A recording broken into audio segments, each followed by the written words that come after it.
Assalamu alaikum and welcome once again to another episode of the New World Education Podcast. We thank you all for joining us today, and we, of course, have another exciting topic for you as always. And we are, well, hold on just a minute.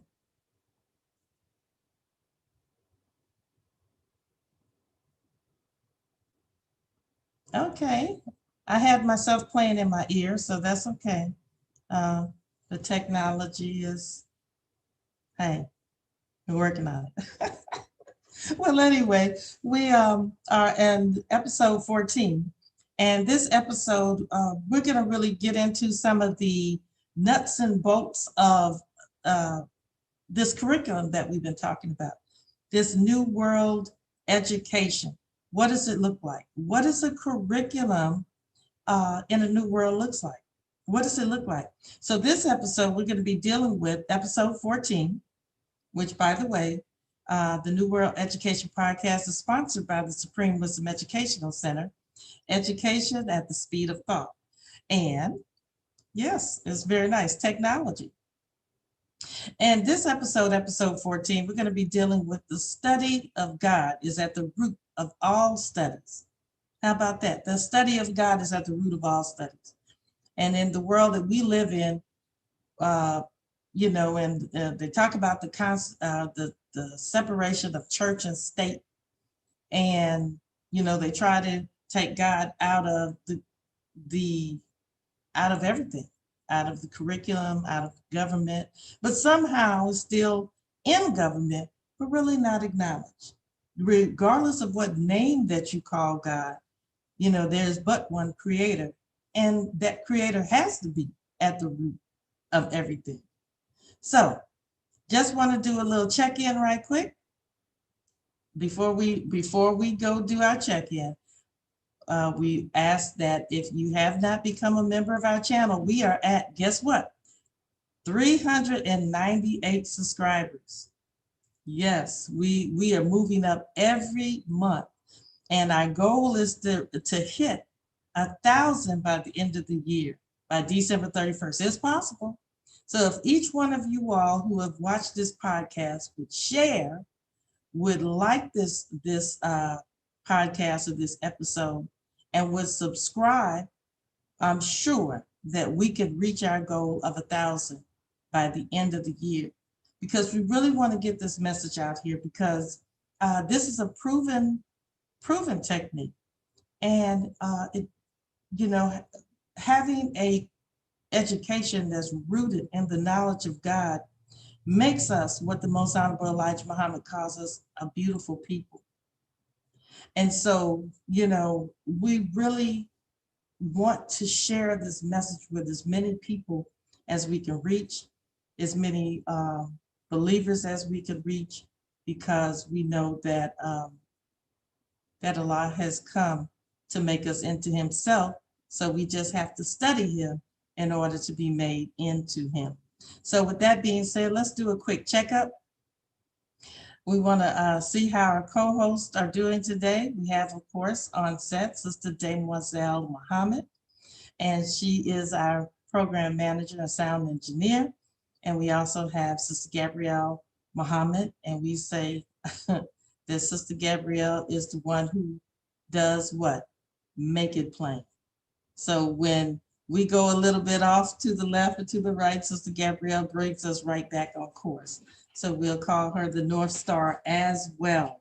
So with that being said, the North Star. Yeah. So I hear you. I mean, I see you all, your beautiful faces, but I don't hear you all. So how are you all doing this week? How's everything been going for you? Well, I'm just gonna put out there, Sister Mademoiselle, something looks different about you. I don't know. What could it be? I don't know. Hey. And if you can see, Sister Mademoiselle has gotten her first set of braces on. What is that? 20 years now you've been trying to get your braces, and you finally got it. Yes. How about that? Yes. 20 years. Yeah. Praise Allah. Finally. So how does it feel? Oh, it's not that bad. It's scraping my mouth a little bit, but it's all good. You on here, you got them yesterday and you're on here today, so that must mean something. So all the horror stories are not true, obviously. Well, I don't know. Like, I don't want to speak too soon now. You know. Right. They said it was supposed to be hurting by today. They said I was going to be in pain, but Okay. I have been keeping that at bay. So. Okay. Well, we have twinsies too, because your mini-me has a set of braces as well. Mm-hmm. So yeah, we both got them yesterday.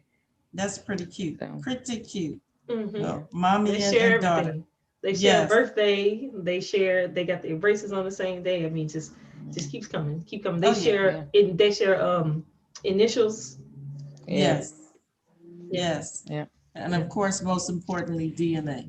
Okay. Yeah. So, Sister Gabrielle, how have your finals been going this week? Well, this week I took the first half of my finals. I took 2 finals this week, and I have 2 more finals to go the next week. And I am very anxious to get that over with. But in trying to, I guess, decompress from finals, I went a little bit too hard in my of my extracurricular activities, and I'm paying for it. So I have, but all praises due to Allah. I'm hanging in there. Okay, all praises due to Allah. Well, what was I gonna say? But it was something about what you just said. Oh, Happy December fast. Oh, yes. Happy December fast. That's what I wanted to say. Yes. Because the Bahamas are on the December fast and everybody is looking good, skin shining after Absolutely. 5 days. And on that, I just like to say I didn't because I went a little bit too hard yesterday. I didn't wake up this morning to get my coffee in, so I am just getting my coffee in. You sitting at the table with the sisters behind your back. Yes. So yes, December fast. Yes, that is in full effect, and I'm participating in that, and I know other believers are participating in that as well. So yes. So happy December fast, everyone who's participating. Well, as we were saying that today we're going to be dealing with the whole concept of that Allah is at the center of this educational paradigm. And so in this episode, we will discuss how the root or the base of the New World education, let me say this. We will discuss how the base of the New World education is rooted in the Supreme Wisdom Lessons that was given to us by Master Farrakhan Muhammad. And we'll take a deeper look into particularly Theological Studies, a school of study within the Supreme Wisdom Curriculum, which is different from the Supreme Wisdom Lessons, and we'll talk about that later. And we'll also talk about the thematic approach to unit and lesson plans, because really that's where your theme comes from, the study of God. So with that being said, let's go ahead and move on into our current events. So I think I may have solved the issue this week of our video or of our blur video. Hopefully, because I kind of made it larger, so hopefully it will work when I share it with the viewing audience and you all. So let's see what we have here.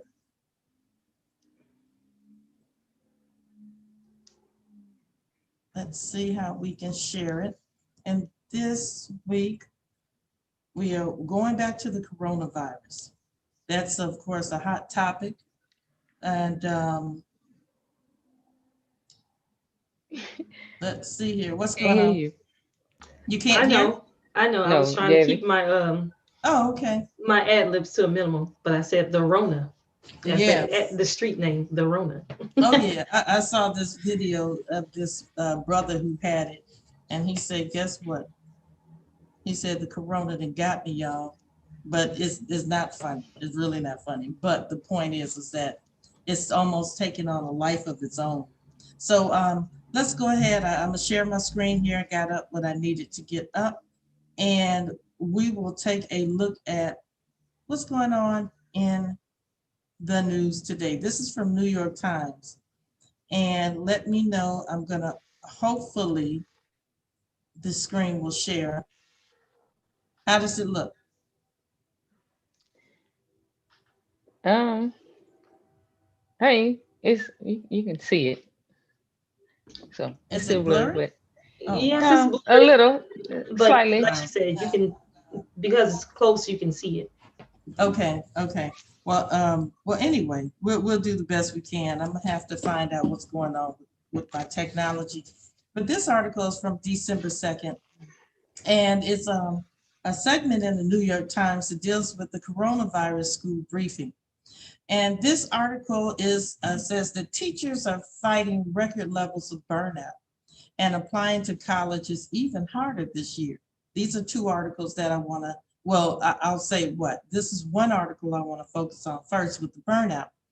And this article, I mean, if you're a teacher out there, I'm sure that it has been very difficult. That you're teaching in a public school, you have school openings, you have school closings, and you have, you know, remote learning. So all these different changes throughout the year, and we're not finished yet.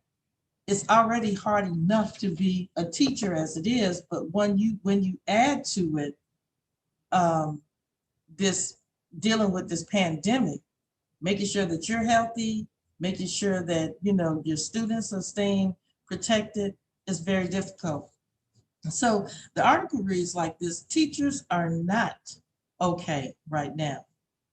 In the toughest school year in recent history, teachers have been at the center of a bitterly fought questions about whether students should be learning online or in person. But as our colleague Natasha Singer reported this week, the debate has often missed just how emotionally and physically draining the pandemic has been for educators themselves. Teachers are not okay right now, said Evan Shin, the literacy coach at a public middle school in Seattle. Teachers have been often criticized for challenging in-person teaching, even as those coming to classrooms worry about their health.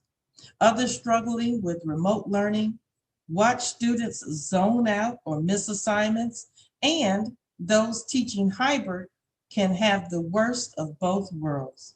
You're trying to be two people at once, trying to help students who are online and students who are in front of you. Think about that. Sister Shelley is doing that, said Sarah Gross, a veteran high school English teacher in New Jersey.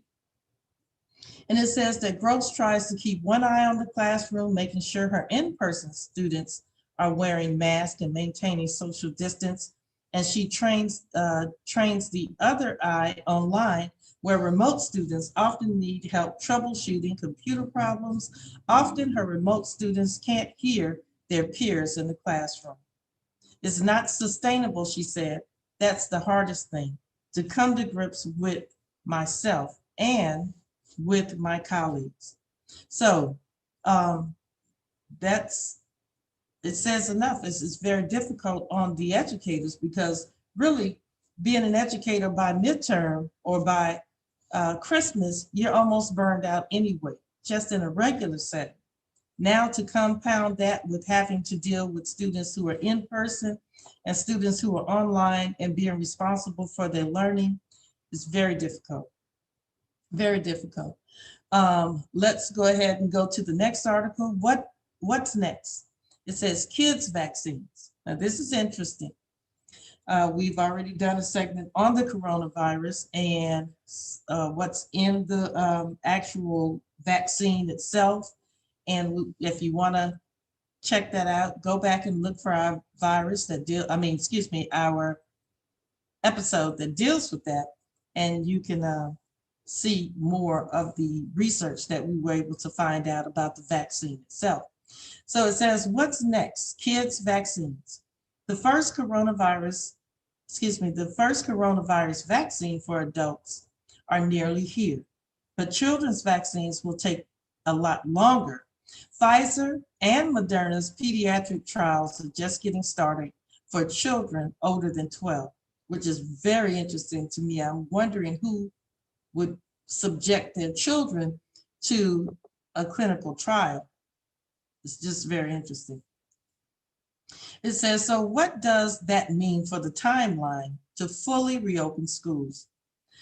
For once, we have good news. Dr. Anthony Fauci, the nation's top infectious disease expert, told Adam last month that it's an extra added benefit when we get the vaccine for the kids. But that's not a prerequisite for reopening. That has been echoed by many teachers groups and medical experts. There's very little concern or sense that school shouldn't be open because kids aren't vaccinated, said Colin Sharpley, the executive director of the Association of American Educators. And then it goes on to say, and I'll just read just a little bit more, because I think that this is information, especially as educators, if you teach in the public system, that you need to know. Dr. Paul Offit, a professor at the University of Pennsylvania and a member of the FDA's Vaccine Advisory Panel, said, it's extremely rare for a child to die of this virus, so it's the teachers that need to be vaccinated, it said here. It says that teachers will be in an early group of people to receive vaccines after healthcare workers and people living on long-term care facilities. Even before teachers are vaccinated, their union says that elementary schools can be reopened safely as long as districts follow testing, personal protective equipment, physical distancing, and ventilation protocols. We've said it before, but it bears repeating. Young kids do not pose a high risk. So that's one of the articles here. And then we'll go on to unprecedented learning losses. I don't know who has their children in public school right now and maybe dealing with either remote learning, online learning, or in-class learning. But what do you think? You know, if you put it, please put it in the comment or in the chat box. Has your child suffered in terms of learning loss this year as a result of this pandemic and school closures and all the different changes that they've gone through? Are your children under stress because of that? So please let us know what's going on with you and your family. It says here, as the fall semester winds to a close, final assessments and midterm grades are due, and many children will have failed their classes. Now, the question is that fair? Is that fair that under these unusual circumstances? I know Sister Gabrielle herself having to do something that had never been done before in law school, go online at this particular university that didn't let one else go do remote learning. Not only that, couple it within the South, we have had so many hurricanes this season, I think 4, and maybe 3 of them have resulted in school closures on top of the coronavirus. And so is it fair that a student, especially K-12, would fail, or maybe even elementary through 8th grade would fail a class because of all of this? So let's look and see what they say around the country. In Houston, the nation's 7th largest public school district, 42% of the students failed 2 or more classes in the first grading period, compared with 11% in a normal school year. Now you're talking about 42% compared with 11%. In Fairfax County, Virginia, an internal analysis found that the percentage of middle school and high school students earning Fs in at least 2 classes has jumped to 11% in the first quarter of this year from 6% a year ago. In Washington, D.C., internal testing data shows steep declines in the number of kindergartners through second grade students meeting literacy benchmarks. And lastly, in Chicago, the nation's 2nd largest district, 13% of the high school students failed math in the fall quarter, compared with 9.5 last fall. So just, think about it. Think about how do we supplement, especially if your children, you don't have a choice and your children are going to school. How do we supplement? Will we fail the whole year? How are they going to deal with this? And so we need to be thinking about this ahead of time. And let's go ahead and look at what's on the front for the college update. And I just want to hit this first one. It says over 200 faculty members at the University of Florida have requested reprieves from in-person teaching next semester, but only 78 will be allowed to teach remotely. Now just think about that. Texas is one of those states where they suspended all of the personal protective measures and the social distancing and whatnot. And so what you have is like they say, super spreaders of these of this virus. So what do you all think? What do you all think about what's going on in education? How are we going to how is the system going to recoup from the losses? Well, when I was listening to the all of those statistics and the ramifications of this virus and how it's changing, it's causing all of these losses. And I was thinking, instead of trying to do things the same, what might be needed is the I guess the approach to education, the pacing of education, and even the motivation of education. Because the first thing that kind of went to my mind as myself, I remember I was homeschooled from sixth grade to the 8th grade. And so I remember I was trained to be able to work independently and was self-motivated from a very young age. And because of how the school system is set up now, a lot of students, children, and even adults included, they lack that self-discipline. That's never really taught to them. And they're taught to always rely on the teacher to teach them information. And then so that's why, a lot of times people fall out that first year of college is because that transition from really your teacher telling you what you need to do, your teacher teaching you the information, you are you switch very swiftly to you have to really start teaching yourself. And even that goes back to the reason I believe the reason why they originally didn't allow 1L law students to go online. And I'm thinking it's because if it's a discipline issue, it's like coming into law school, with that being really a change of style of teaching and learning, that they really need to get settled and change their whole time management, change their whole outlook about thinking that they're going to go and receive lectures and really start to transition into reading, because it's a lot of reading, it's a lot of self-teaching, and you really come to class to dialogue and debate about the information, not regurgitate it, but really be able to apply it. And if those skills are taught earlier, it wouldn't be a problem with this transition. Because I was thinking in my mind, with going online in law school and thinking about myself when I was in K-12 and how my education was set up, I would have not really missed the beat. And that's because I was recently, Sister Dame Lozelle and I, we had to move.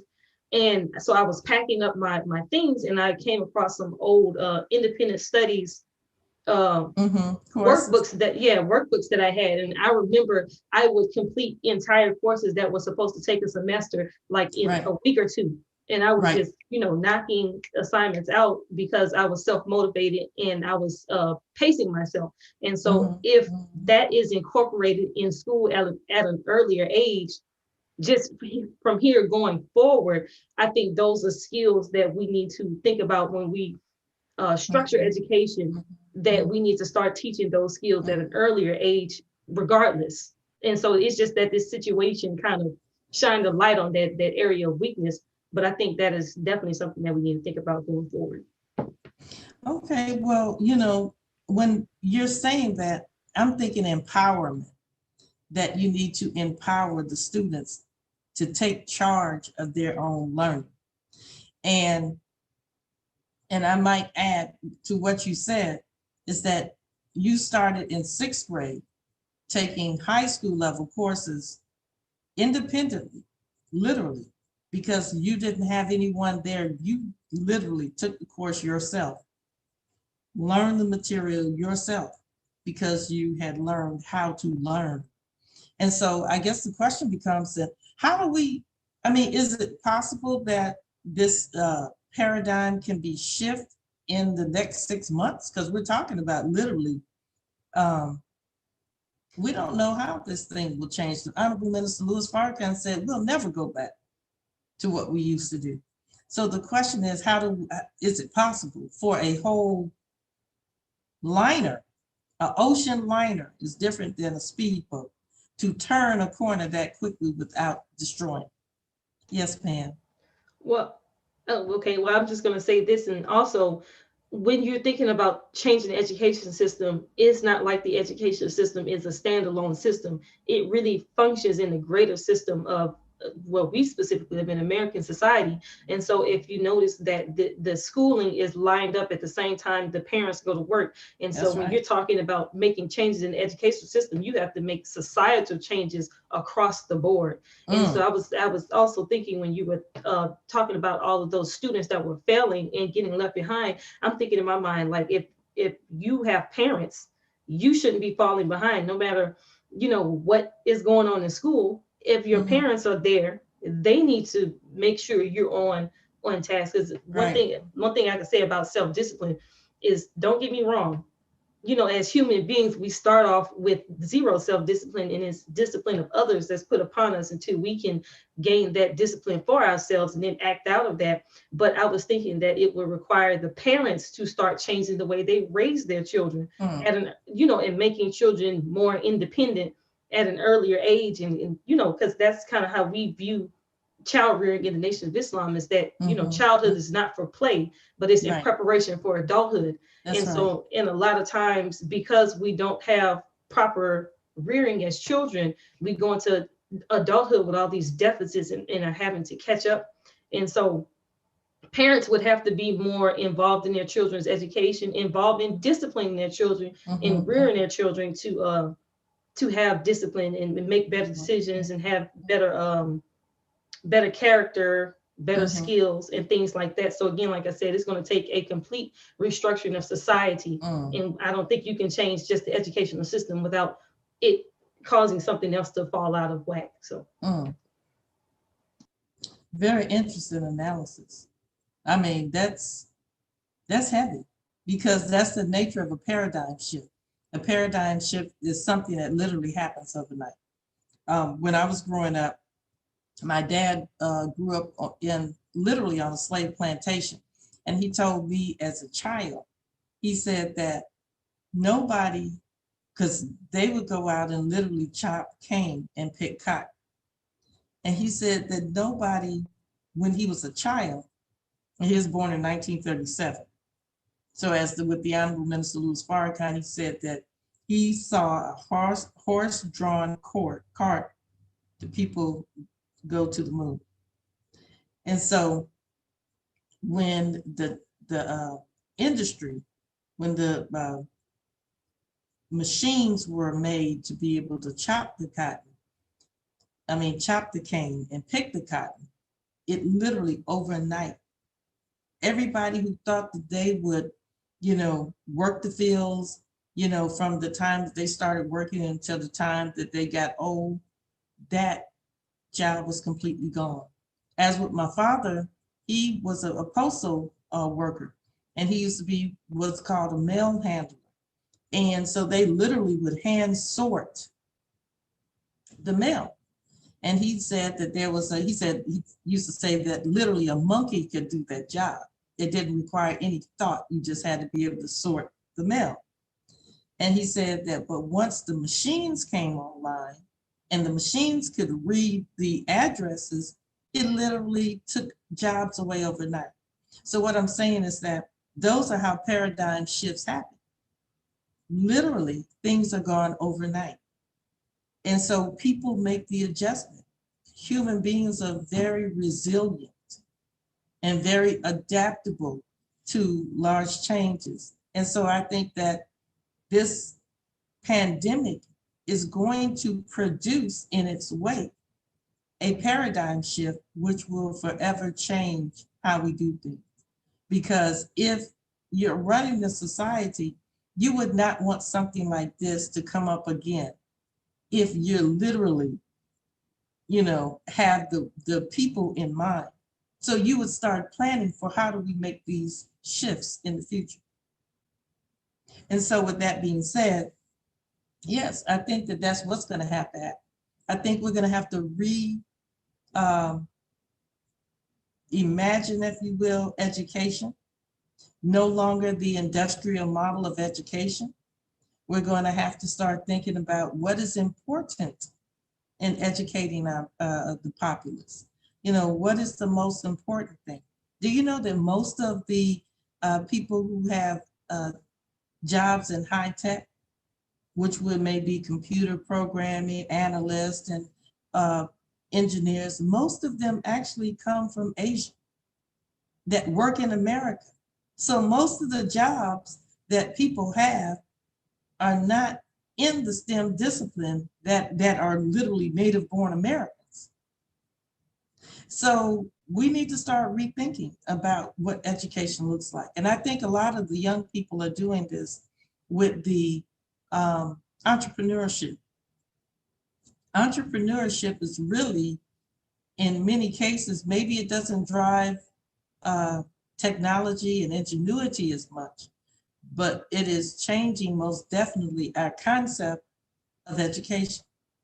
This technology called the internet is changing our concept of education because people are able to make six figures. Not everybody, but if you're wise enough to be able to study the trends, and you can do well.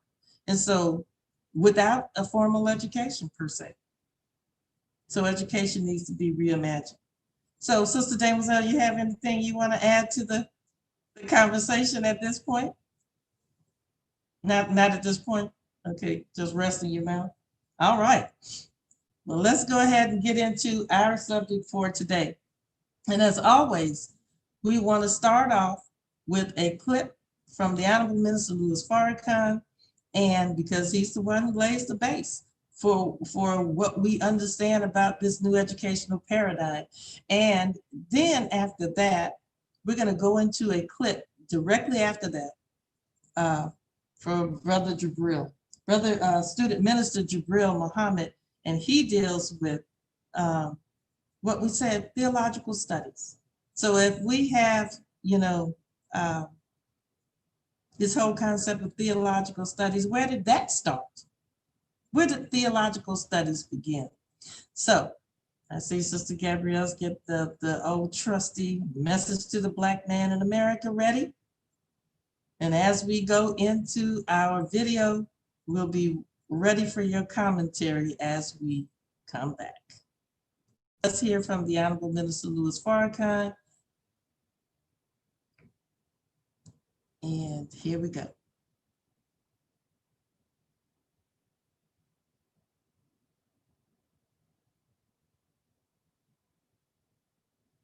Yes, sir.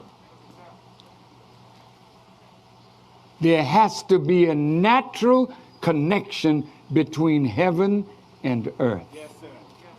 And once that connection is broken, heaven does not suffer. Right. It's the earth that suffers. Right. America, you took prayer out of the school. You can't redeem the school unless you redeem it with the true scholarship that should always be present in any house of learning. It's the God of knowledge. We are sitting in the midst of pure truth. Everything that God created is truth. Yes, sir. And in everything that he created is a lesson. So we're in a book, yes, if we would learn. Yes, sir. So I'm learning something. Yes, sir.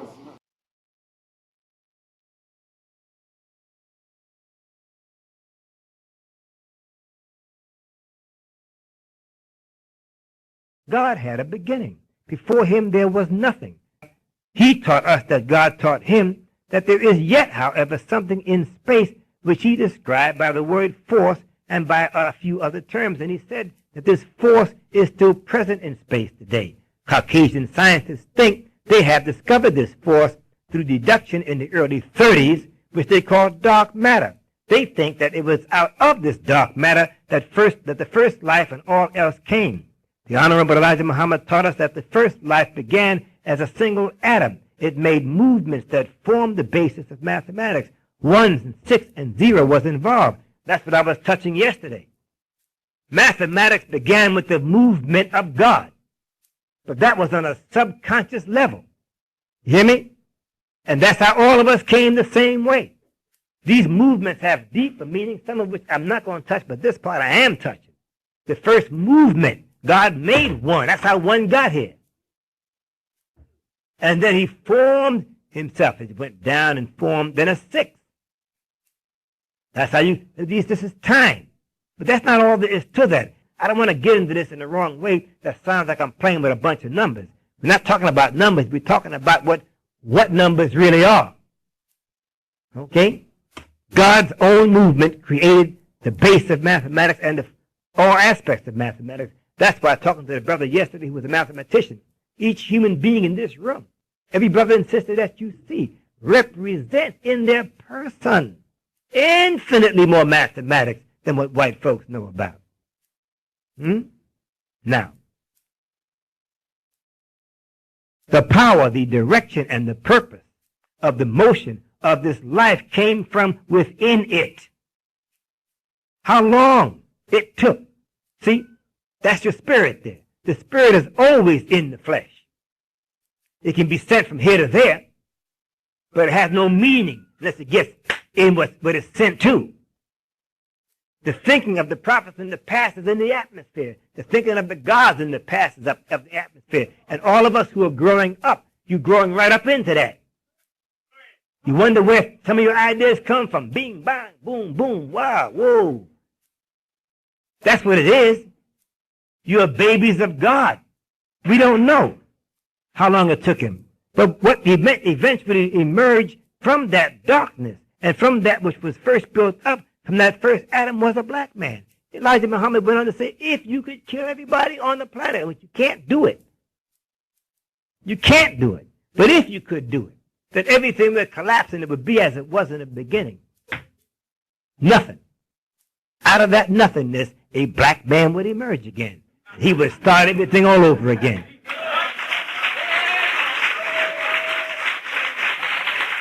Praise be to Allah. So we don't know from what Elijah Muhammad told us that Master Prophet Muhammad told him. We don't know how long it took him to create himself, for he had not yet laid the base for counting time like we do, but what preceded time is his motion. He started building up mathematics. That was to come later after his creation of the sun. It took a certain amount of time for him, not only to produce brains, but for those brains to become mature enough for him to experience consciousness. We've learned that this first man experienced pain. Exactly what kind, I don't know. But this was due to his own process, the process, rather, of his own self-creation. And every one of you know, every creative activity you are involved in produces pain in yourself and discomfort. And after that, you want some kind of rest, some kind of ease. You go to sleep, whatever, right? Take a vacation. Don't you? But here's the thing. Don't stop on the pain. There's a book you should consider called Pain. The gift nobody wants. But it's a gift. If you could not experience pain, you'd be on your way to death. Now, the meaning of self is huge. Note that all creativity involves pain or at least great discomfort. And the higher the wisdom and the more valuable the goal we seek, the greater, as the minister says, is the difficulty factor or the suffering that is involved. God's self-creation is the root of this statement by the Honorable Elijah Muhammad. Everything of good has trouble in its infancy. That's the way it was from the giddy up. He created himself with needs. I'm going to say that again. God created himself with what? Yes, he did. That's where your needs come from. Mine too. But he also created himself with the infinite capacity to satisfy his own needs. But with us, he produced us interdependent. And that's why your talents are several and many and not exactly the same. Because in each of you is the answer to what the other one needs. Allah fixed it up just right. That's why to love one another is natural. Not to love one another is unnatural. You can't get nothing done. He desired two things, comfort and company, by himself. It's rough creating yourself. He desired change from pain to ease, from discomfort to comfort, and change within himself. He also desired to see another being like himself. He was confronted with a set of problems, the first of which originated within himself. The other set of problems were external to himself, for beyond himself was pitch blackness, total darkness, and nothing. It was also cold. So he went to war and worked to change things, both within and outside of himself. Okay, now, the first one certainly changed the problems of his first condition. He did it through the power of his mind. Stop worrying. Worrying is destructive thinking. As I said yesterday, you know what worry is, in essence? You imagine the worst possible thing that could happen with the power of your mind. You use the power negatively to conjure up the worst possible thing, and then you react to it like it's real. That's worry. Why not use that same energy to go the other way? Huh? And produce what you want. Now we're into the home stretch of this. The first God studied. What did he study? Himself. There was nothing else for him to study. What motivated his study? Desire. For what? Change for the better. The first study ever made was what? Theological. How could it be other than theological? Why? Because he was God. So God's study of God was, of course, theological and mathematical at that. This study was and is the source of all studies. He thoroughly studied himself in a supreme effort to satisfy his desires, which could only come through the changes which he himself determined. He came to see what was within himself which could resolve both set of internal problems just mentioned. Now, through this process of study, he generated the image of what? Woman. He didn't start worrying. He engaged in constructive thinking. And he formed woman, his second self, from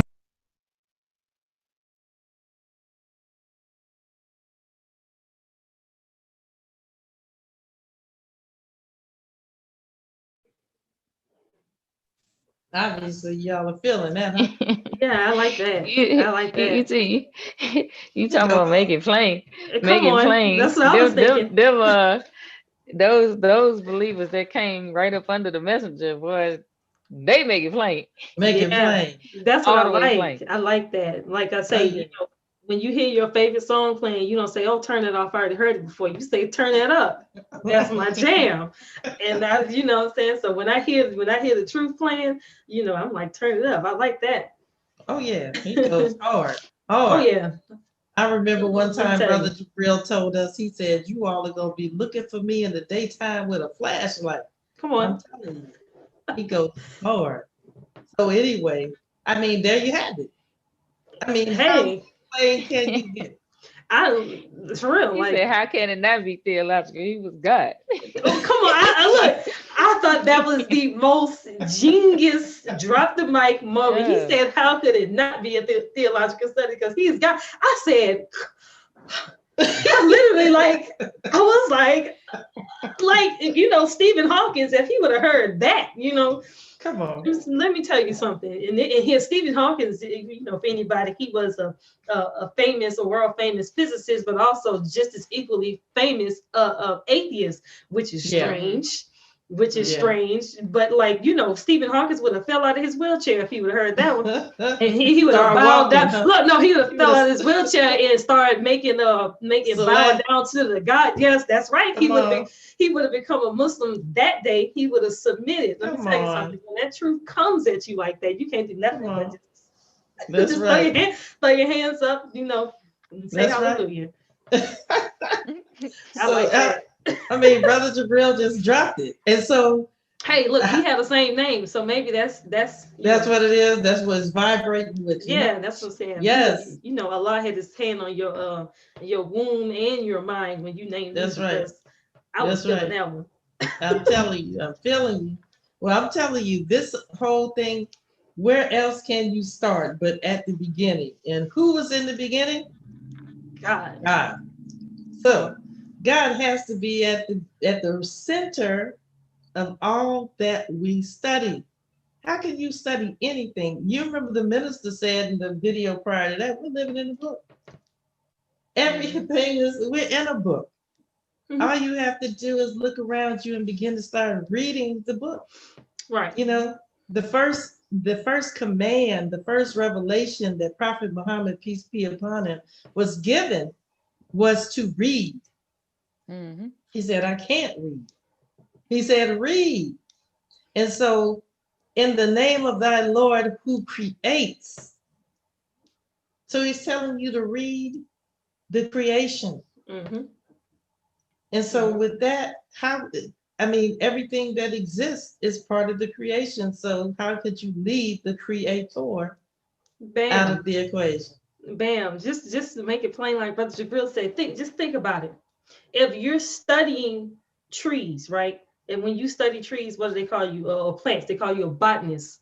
But Yes. to skip over the creator of the plants, that's like skipping over a major part, of the study of it itself. I mean, I don't know how much plain you can get. So the plant didn't just spring up out the earth, because if there was no earth for the plant to spring out of, there would be no plant. If there was no water to water the plants, there would be no springing forth. If there was no sun to give energy to the plants, there'll be. So when you asking questions about a plant, you're going to go all the way to the universe, and then you have to ask the question, who created who or what, but just to play it up. But there was, and then the reason we say a who and not a what is because there is organization and there's a pattern, or and so for those who intelligence. But for those who are art connoisseurs, one thing about each artist is that they have a signature, and you can find their signature, whether it's in the brush stroke, or the colors that they like to use, or maybe not even just painting. Mm-hmm. Even music. Look, I know Timberland beats anytime I hear it. It don't matter what type of artist that he works with. I know his sound. Yeah, mm-hmm. A signature. Come on. So, come on. Before we go a little further, we have a question. Are we going to upload the Brother Jabril recording? Yes, we will have that in the description box. So I need to hear the rest of that myself. Yes. That'll be fired up. That's right. Like the new Busta Rhymes song, Fired Up. I'm telling you, that song goes hard. It should be playing right now after Brother Jabril. You say you don't know it, huh? I don't know her. You don't know her, huh? Okay. So anyway, let's the Busta Rhymes, because I look, I love some Busta Rhymes, but I just don't know that song. So okay. So let's go ahead and let's clear the word theological. Okay.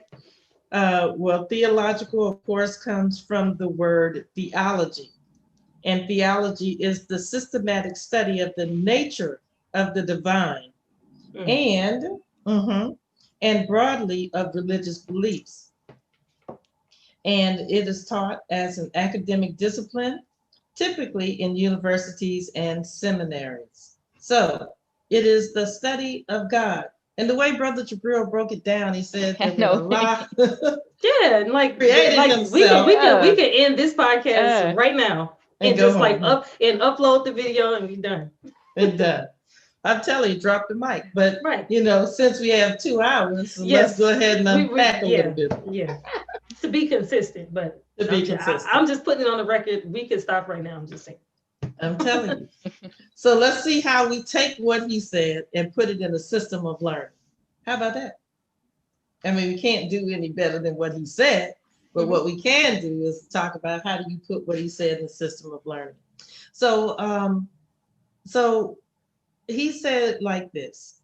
He said that when Allah created himself out of this atom of life, he said that Nobody else was there besides himself. And he had needs. And he had needs for companionship. He had needs. He had, it was cold. He had need for warmth.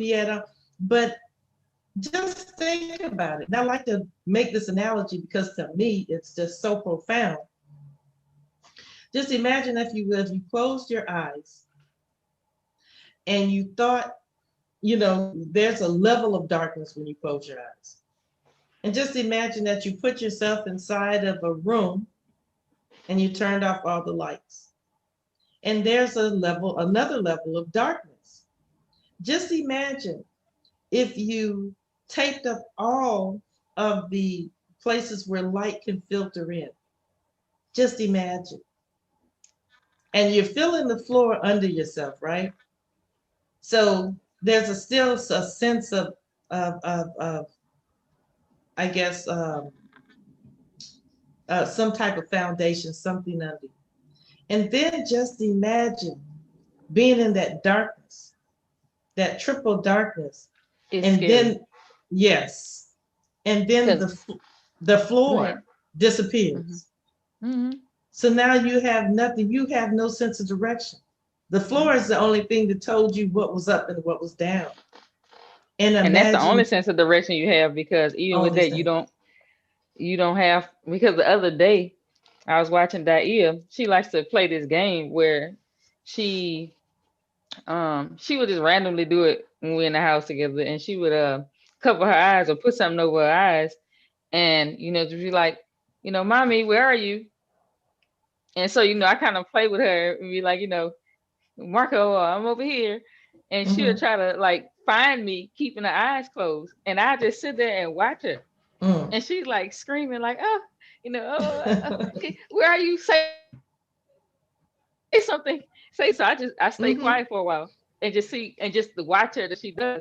And she'll inch, even though the floor is there, it's like she's still scared to go forward, knowing that the floor is there. And then she'll just go back to where she came from. Like, please say something, say something. So then she kind of builds up the courage to go all the way where she thinks she heard my voice come from. And then I move and, I'll be somewhere else and be like, I'm over here. And so I watch her do that process. I'll tell you, the last time, a couple of days ago, she actually caught me. It's the first time she caught me. I got stuck. Okay. But I just like to watch her when she does that. I don't know why she does that. But you can see the fear and the apprehension, but she overcomes it. And by keep going, she doesn't stop until she finds me. And she'll keep herself blinded. She won't, even if I don't say anything for a while, she still won't uncover her eyes, and she'll just wait and kind of just think. I sit there and watch her. She just think, and she'll get up, like kind of feel around, and then start moving again. And I'm sure that is the process by which the God, it was scary. Probably for a second, like, look, what am I doing now? I don't know if I can do this, but then build herself back up and be like, you know what? I got to do this. I'm lonely. I need to find somebody. Please say something. Somebody, where are you? And so where did he have to go? To himself. Inside himself. That's deep. That's some deep creative. I mean, he's the creator, so it's creative thinking. Right. But I just, because I love talking about the creation, because it really could spin off into so many other disciplines and so many other things, and it really teaches you about yourself, and it reflects a lot of the process we go through as individual when we grow in life. But and really, Daia should be an honorary member of this podcast, because I always bring up conversations I have with her, but I'm gonna save that particular conversation for later, because I think we're gonna go there. But just thinking about what was I gonna say? Not that. You were talking about. Why are you saying that? Oh, okay, because I remember, because I was thinking about it earlier when Brother Jabril's clip was playing. But think about it, like, personally, just thinking about, because when you think about, Allah, when he said Allah created his mind first, and and if he's but also he has needs, and so you thinking like, before you have a physical body, can you have needs if you're just a mind or a consciousness? And then I was thinking about the fact that, like, sometimes if I'm just sitting at home by myself, I can have food in the house, I can have television, I can have all the entertainment in the world, but then so there's this need to reach out to another human being and communicate. So sometimes I'll just pick up the phone and I'll just call somebody in my family, call Sister Demoiselle, call Sister Deborah, just to talk, because even beyond the physical needs that I have, there is a mental need, to share your thoughts with somebody else, to not even just to hear the other person's voice, but it's really to bounce off their mind, because you will sit there and ponder on things for so long. You like, I'm not sure about this. I need some type of difference to gauge myself by, because if I don't have that difference, I don't know if I'm right or wrong. So sometimes, when you just ponder on things, you need some type of something outside of self to really get you balanced. And so, and that's that need for to reach out mentally to another person and to have that connection as well. So thinking about the Creator, for him to go inside of himself and make another being like himself, but still different, because if he didn't, he would just be like, I'm going to speak for myself, but like myself, just in a world with all this discovery and nobody else to kind of share that experience with and ponder on those things and ask questions and go back and forth with. He would have never really, could he even really call himself God if he didn't have some type of difference to gauge himself? And that's when you talked about, I forget the exact words you said, but see, that's what we're talking about, the thematic curriculum. A thematic curriculum means that we focus in on a theme that every other subject will actually kind of circumambulate around. And so the proper beginning for any lesson or unit would be something that deals with the knowledge of God. And because, as you said, that could God be God if he was just, if he didn't have some level of differentiation? I don't want to so much go off into his second creation, which was his second self, which is the female, but that's where you have the duality that was established. That's where you have the polarity that was established when he created the female. But the female was from self. So when he studied himself, he found inside of himself, he found a brown germ, which was weak and dormant. So that's what theological studies, he was able to find within himself something that he needed to be able to identify, and in this case, correct. And then the answer to many of his needs, including the one to help perfect his creation, was what he found in himself, which was the second self, and that was the wombed man or the woman.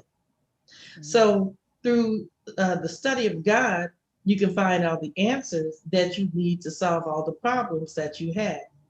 And so with that being said, let's go ahead and take a look at, and I just want to say that the updated Bloom's taxonomy of education has creation as the highest form of learning. So we're starting in this case with the creation or with the creator, and we're ending with creation.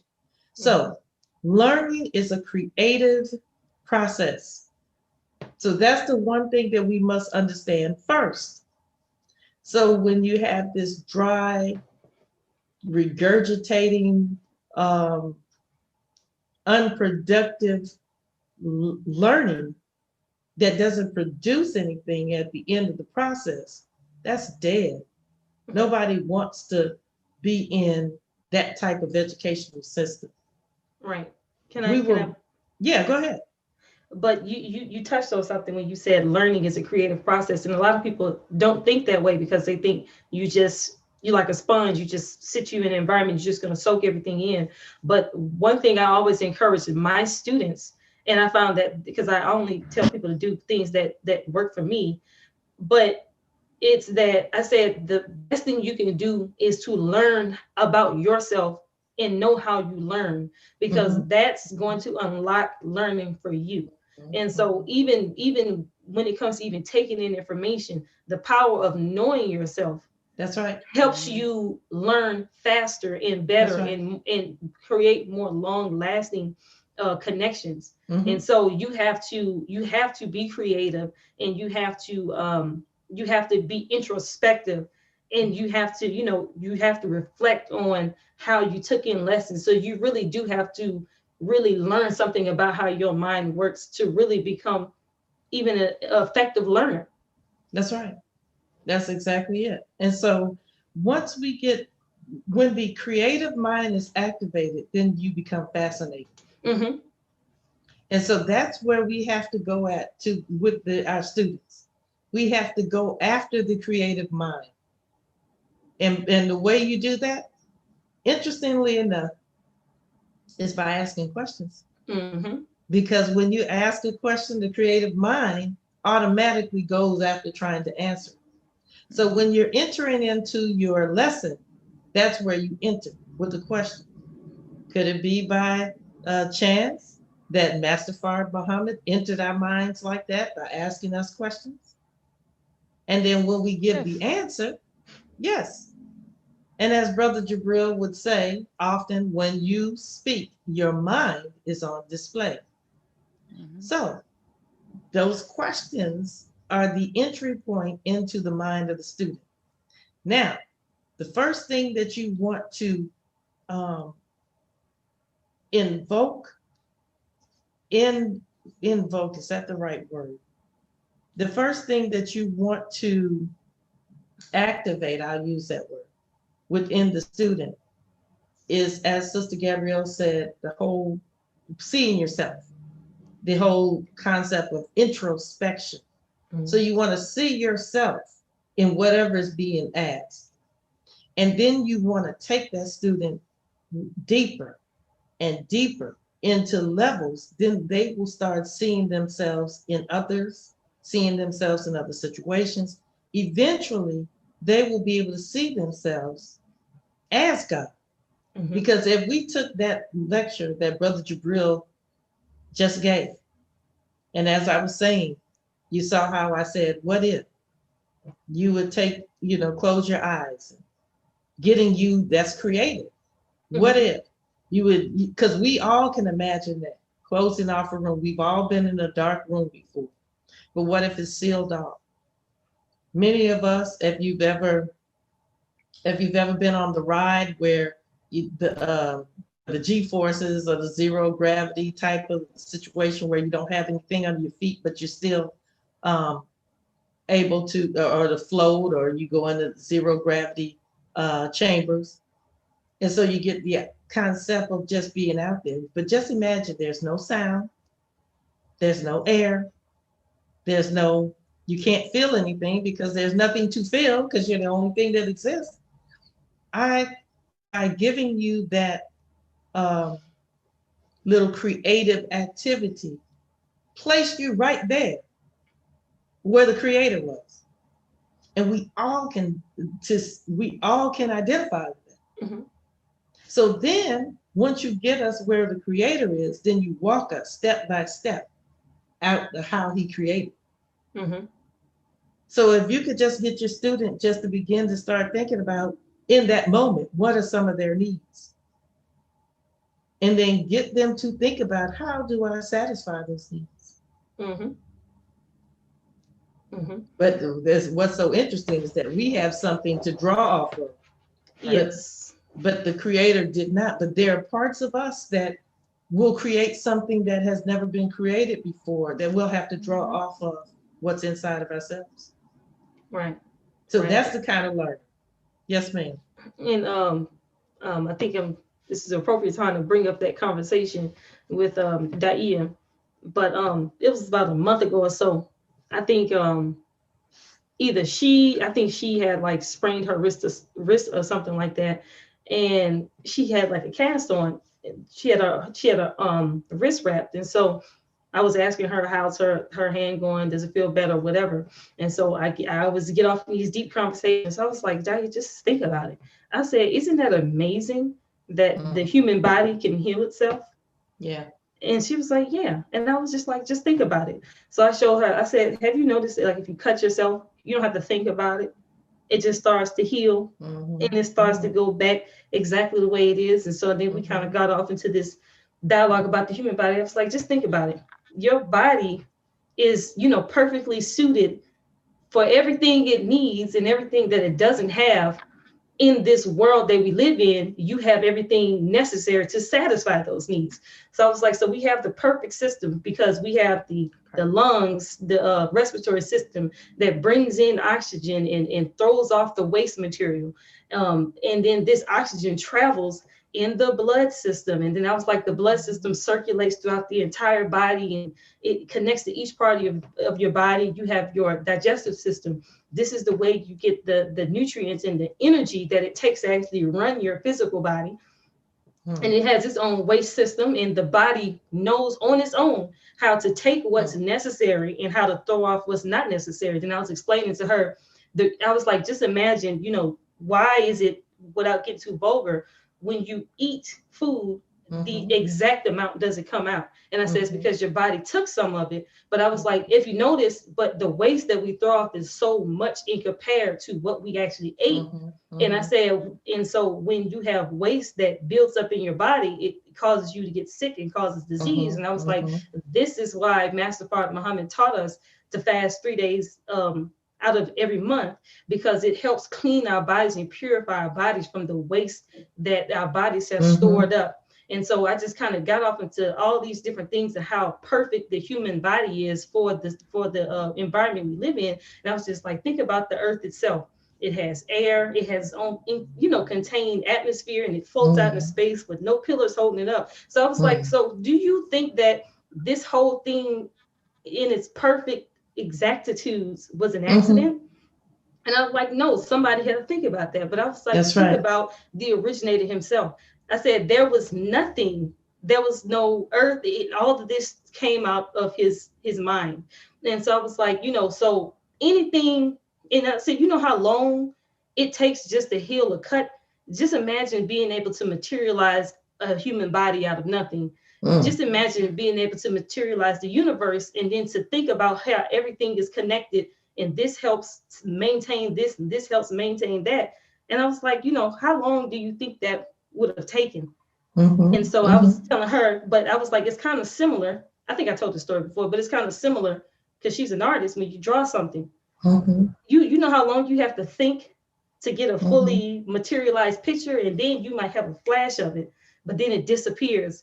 So you have to, write it down while the inspiration strikes. And then once it gets out, you're like, oh, that's not exactly what I thought of. Let me concentrate. And I said, it took the originator, we don't know how long it took him to make it, but I was like, just imagine how hard that was. And I'm getting to the point of, that's why theological study has to be the center of education, because I was like, if the originator did that by himself, he destroyed the impossible for us, and nothing in our lives is that hard, because our lifespans are not even as long as it took, a fraction of as long as it took him just to make himself or create himself out of nothing.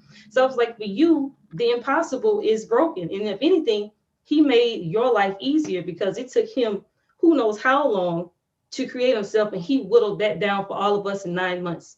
And then even when it comes to learning, everything is already put together, and we just have to figure out how it works.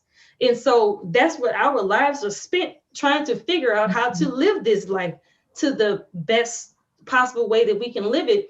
And in there, that's why you have to understand the creator to understand his creation and how you can draw from that creation. And that's with anything, like when you have a vehicle, you have a user's manual. It tells you how to use it, and usually it's given to you by the manufacturer. So you have to consult the manufacturer on how to use the products that it is that they manufacture. And that's the same thing with this thing called life. We have to consult the manufacturer. And if we don't consult the manufacturer, that's actually the highest level of ignorance. It's beyond arrogance, it's ignorance. It's very foolish to say that, I'm going to do this on my own, and that's what you call working hard, not working smart.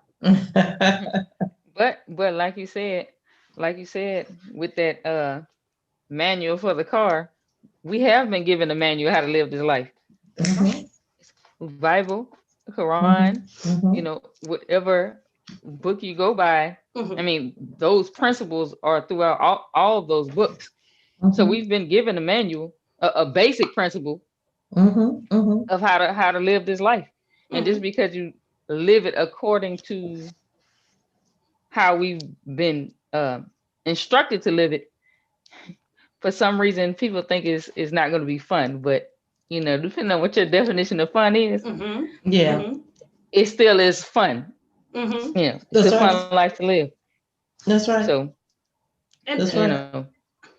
I definitely agree, because of my extracurricular activities that I was talking about yesterday. I was practicing a little archery out in my front yard. I have a compound bow that I was practicing on a target, and although I'm a little sore and a little tired today, it was very rewarding every time I would hit that bullseye, or when I would, after I accomplished being able to hit the target from a certain distance, I made it harder on myself and backed further away from the target and tried to challenge myself more. But every time I would push myself, and challenge myself, there was pain involved, but the reward of, being able to see myself grow outnumbered or overcame the difficulty or the strain that it took, and I felt rewarded from it. And so that's fun. That is fun when you see yourself grow. And so this idea that fun is rebellion against God, that is a new idea. That's right.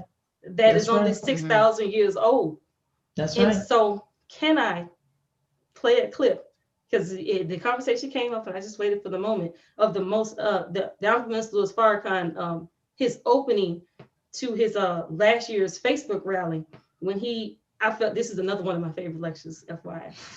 Well, I would say yes, you can play it, but let me just wrap up what I wanted to say on your points. One is that when you were talking about Tadaiya, you were talking about the food and the just the food coming into the body.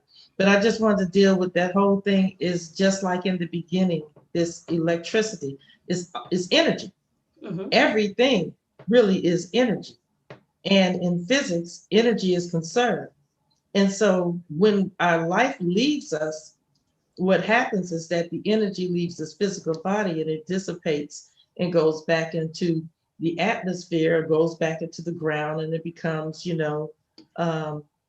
fertilizes the ground and becomes nutrients for the food. But it's all about a cycle of energy flow.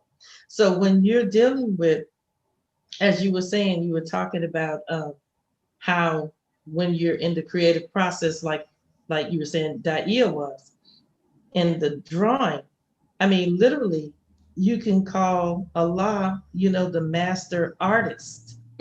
He's also known as the architect. And so those type of creative processes takes intelligence. All of us have intelligence, literally. And, it's just a matter of being able to focus the intelligence and the energy in order to create. And then lastly, in terms of those who may be atheists or those, just maybe agnostic, or at least an agnostic person acknowledges that there's a God, but what level of intelligence that they attribute to that God is, we don't know. But using the modern idea of computer technology, like this platform that we're using to broadcast across the world, had to have someone who designed it they may have been a coder. And so even though we see the manifestation of what they wrote, the program they wrote, the code they wrote, which are these two-dimensional images on a screen, there was an intelligence behind this in order to make it happen. Right. And so we have to look at everything like that. That's why the prophet, peace be upon him, was told to read. Because when you read, you realize that there was an intelligence behind everything that you see. Right. And so for you to be a person of science and not able to acknowledge that, really, as Gabrielle said, is the epitome of ignorance. Because only an intelligent person would come to the conclusion that an intelligent designer had to create this precise and pristine universe. Okay, Sister Yes, and Gabrielle. that's what I was gonna say, that even with that, all the different scientists and things that people have created and come up with have a glitches in them. Yeah. Whereas the creator has made something perfect. Because this experience of having braces, right before the podcast, Diane and I were talking, and we were talking about how we have to, for a few days, we can only have soft foods. And we had oatmeal earlier, and we were talking about how, man, having teeth, not being able to use your teeth to eat is that's something. Because I'm like, because she was like, man, I miss, even though it's been only a day, she's like, I miss being able to chew. I can't chew anything. Wow. So someone so simple. Yes, to design something so perfect that when you don't use it, you're like, man, because who thinks about chewing? When I gotta eat, I gotta eat. You don't think about the fact that these teeth, I need my teeth to eat. Her not being able to have full mobility in her wrist when she sprained her wrist to pick up things. I hurt my back one time and had sciatica. That was called, hurt my sciatica. And I did not realize just to even just turn your head just slightly, you need your back. You need your back muscles. So like you said, the arrogance of people to not, not just marvel, because yes, it's marvelous, but to really be appreciative and not take for granted what we've been given. Because as much as we talk about, I ain't scared to die, and all this other stuff. You don't see nobody jumping off the building. You jumping off buildings, but it's not in mass numbers. You don't see people hurry up trying to trade this life for something else. Yeah. Come on. Yeah, I'm telling you, this is some powerful stuff. Yeah. And so just imagine. No, you go ahead. Yeah, and so like the minister said, this is everything you look at is pure truth all around you. And as we talked about in previous podcasts, truth is what is the real education. That's it. And period. So come on, that's it. To not acknowledge that, that's it. Come on. Really ungrateful and very arrogant. Yeah. Right. That's it. True. Man, something so simple. Okay. And you had me thinking, I was just thinking while you were talking, I was looking at your eyes and I was thinking about, like, what if we didn't have eyelashes? Something as insignificant as an eyelash. If you have them, you wouldn't have. But anyway, but it would, that just behooves me. And then another thing I wanted to add is that, rebellion against Allah or God, by whatever name you call them, or the creator, rebellion. Also, you cannot, think to achieve success in his world, in his creation, without submission to his laws. Yeah. Because he set up the laws in his universe not to punish us, but to benefit us. And it's when we learn those laws, accept those laws, and submit to those laws, we can achieve success. Because even thinking about, I can, my eyes will roll back tired a couple of times.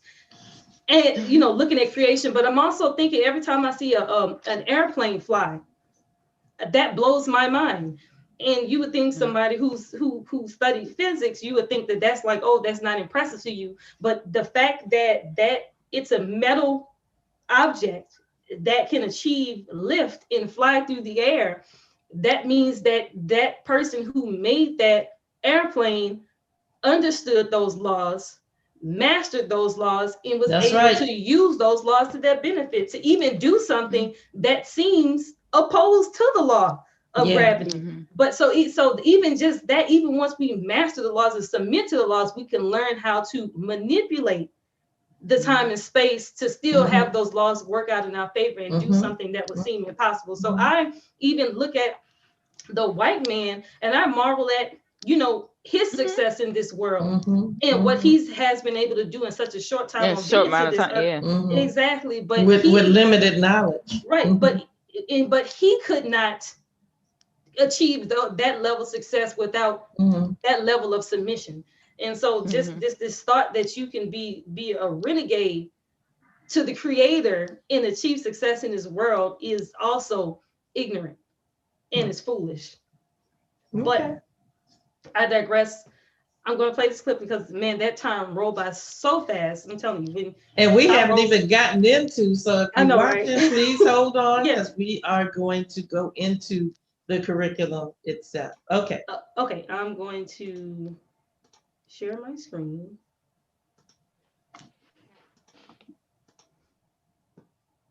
You can see my screen? Yes. Okay. You know what? I'm going to go ahead and share my sound as well. In the name of Allah, the Beneficent, the Merciful, I bear witness to...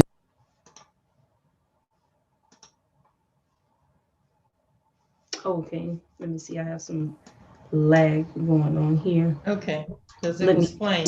Yeah, it was playing. I was trying to enlarge in the screen. Yeah, but I have my little workaround.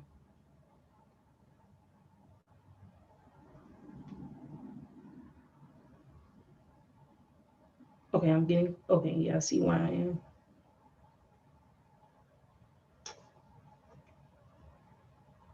Oh, okay.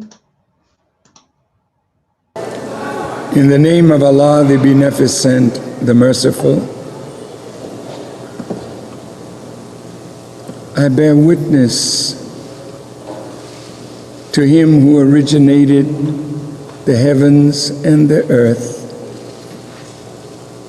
who is the originator of all life, and His greatest desire is to rid the earth of unbelief and hatred and lying and deceit, and to make the human family human again. And to take out of us the mind and spirit of the beast of Revelations. The mark of the beast is in our hands, and the mark of the beast is in our forehead. We are not thinking like the divine creator created us to think in our best selves. We have degenerated into something that is subhuman. And the actions that are going on throughout our planet, among all the peoples of our planet, says that Satan has nearly conquered the whole of humanity. I thank Allah for all of the prophets who suffered to bring truth in a world that seems to love falsehood. I thank Allah for Moses and Abraham. I thank him for Jesus and Muhammad. Peace be upon these worthy servants of God.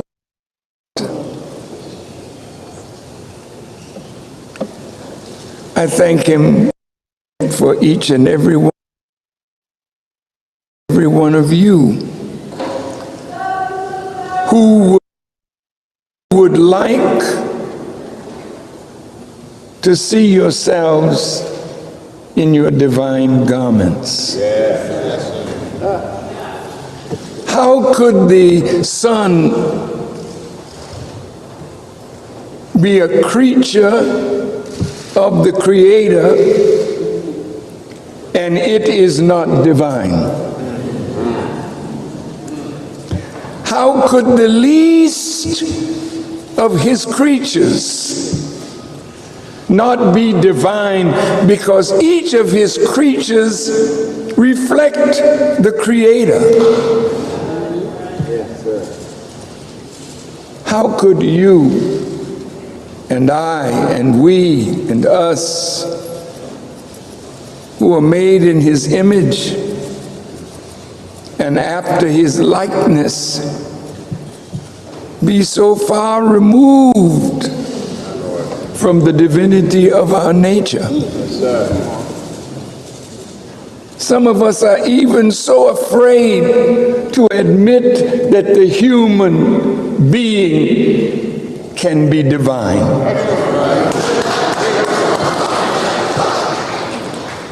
This is not just for people of high status and standing. The least human being is greater than the sun.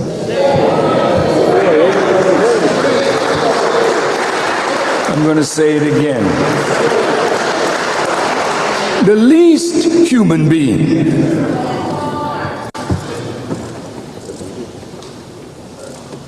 is greater than the sun. The sun can only do what God created it to do. Every creature that we study, contained in it is the treasure of what God's purpose was for its creation. He's not a mindless creator. And we would have to be mindful to feed on the wisdom in the least of his creation. This is why the psalmist says, "Ye are all God's children of the Most High God."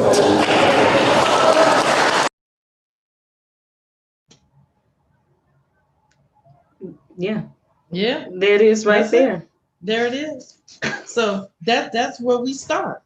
Just the minister is such a perfect guide, as he says, or a perfect perfect helper to the perfect guide. Helper to a perfect guide, which makes him a perfect guide, right? Yeah. The perfect student to the perfect teacher. There you go. Really which makes him the perfect teacher. Yeah. Yes. Yeah. Exactly. And so that's why we take our direction from him. Mm-hmm. We take, our instructions from him. And so with that being said, what we want to do in the last few minutes, we started a little late, so we'll probably go about another half an hour. we're going to go ahead and bring up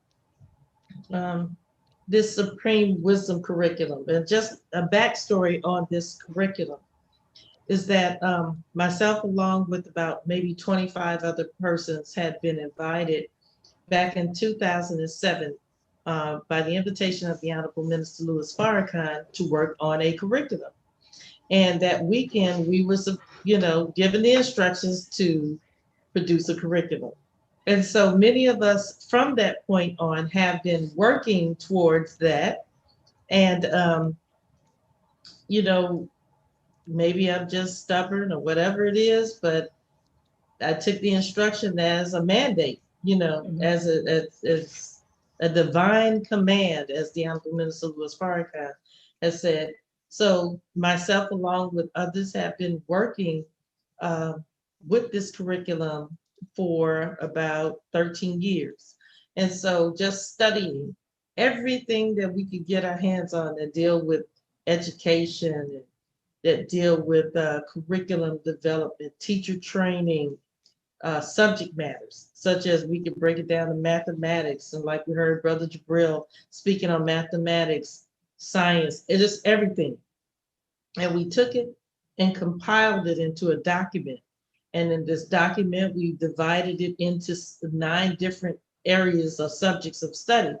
And so, as we say, the first one is theological studies. So I'm going to share the technology. Hopefully it'll allow me, my screen, to be able to show it. But we're going to share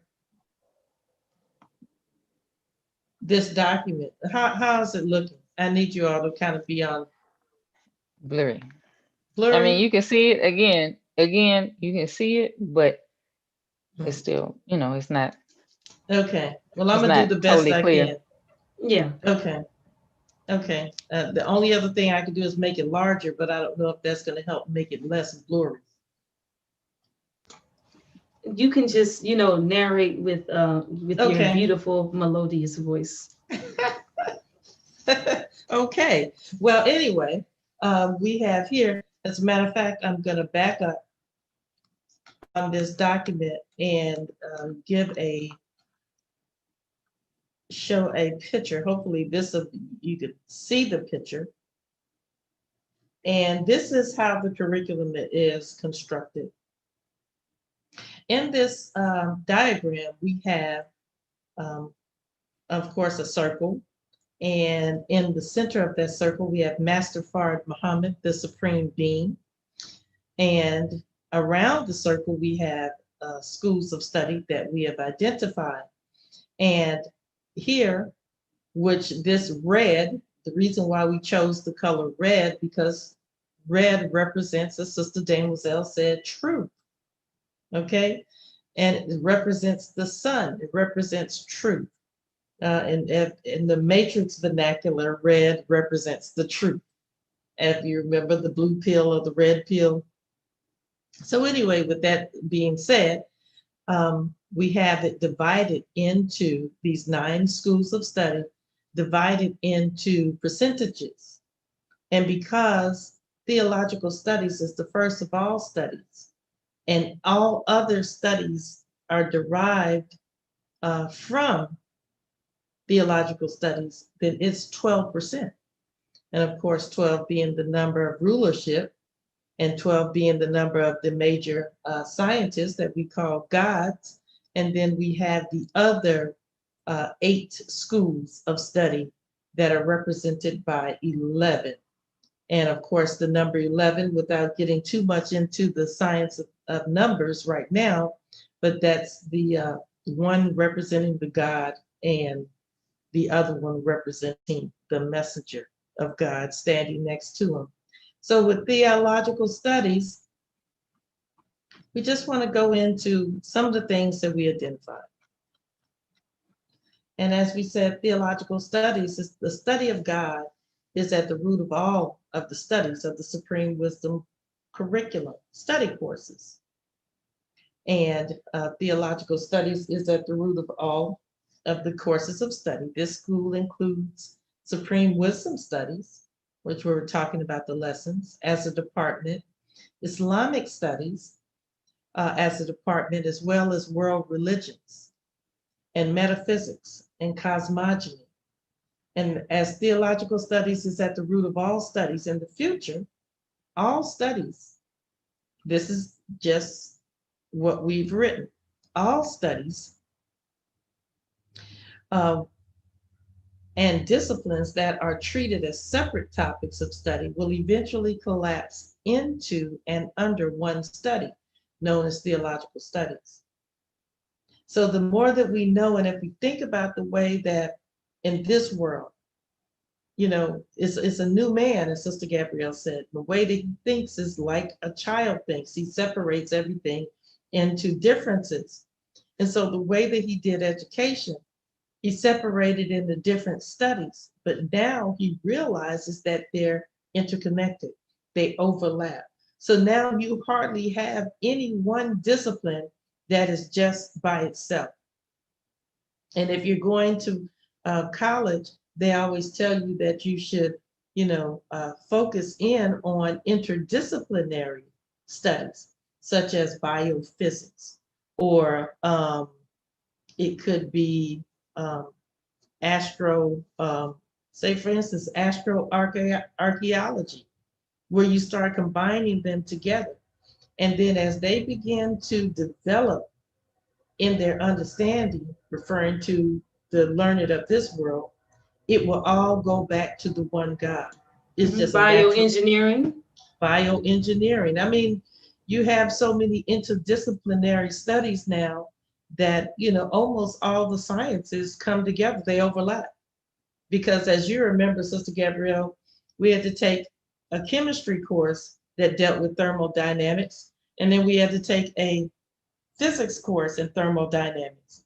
They gave you the same formula, but they wrote them differently, which made them, if you didn't understand, look different.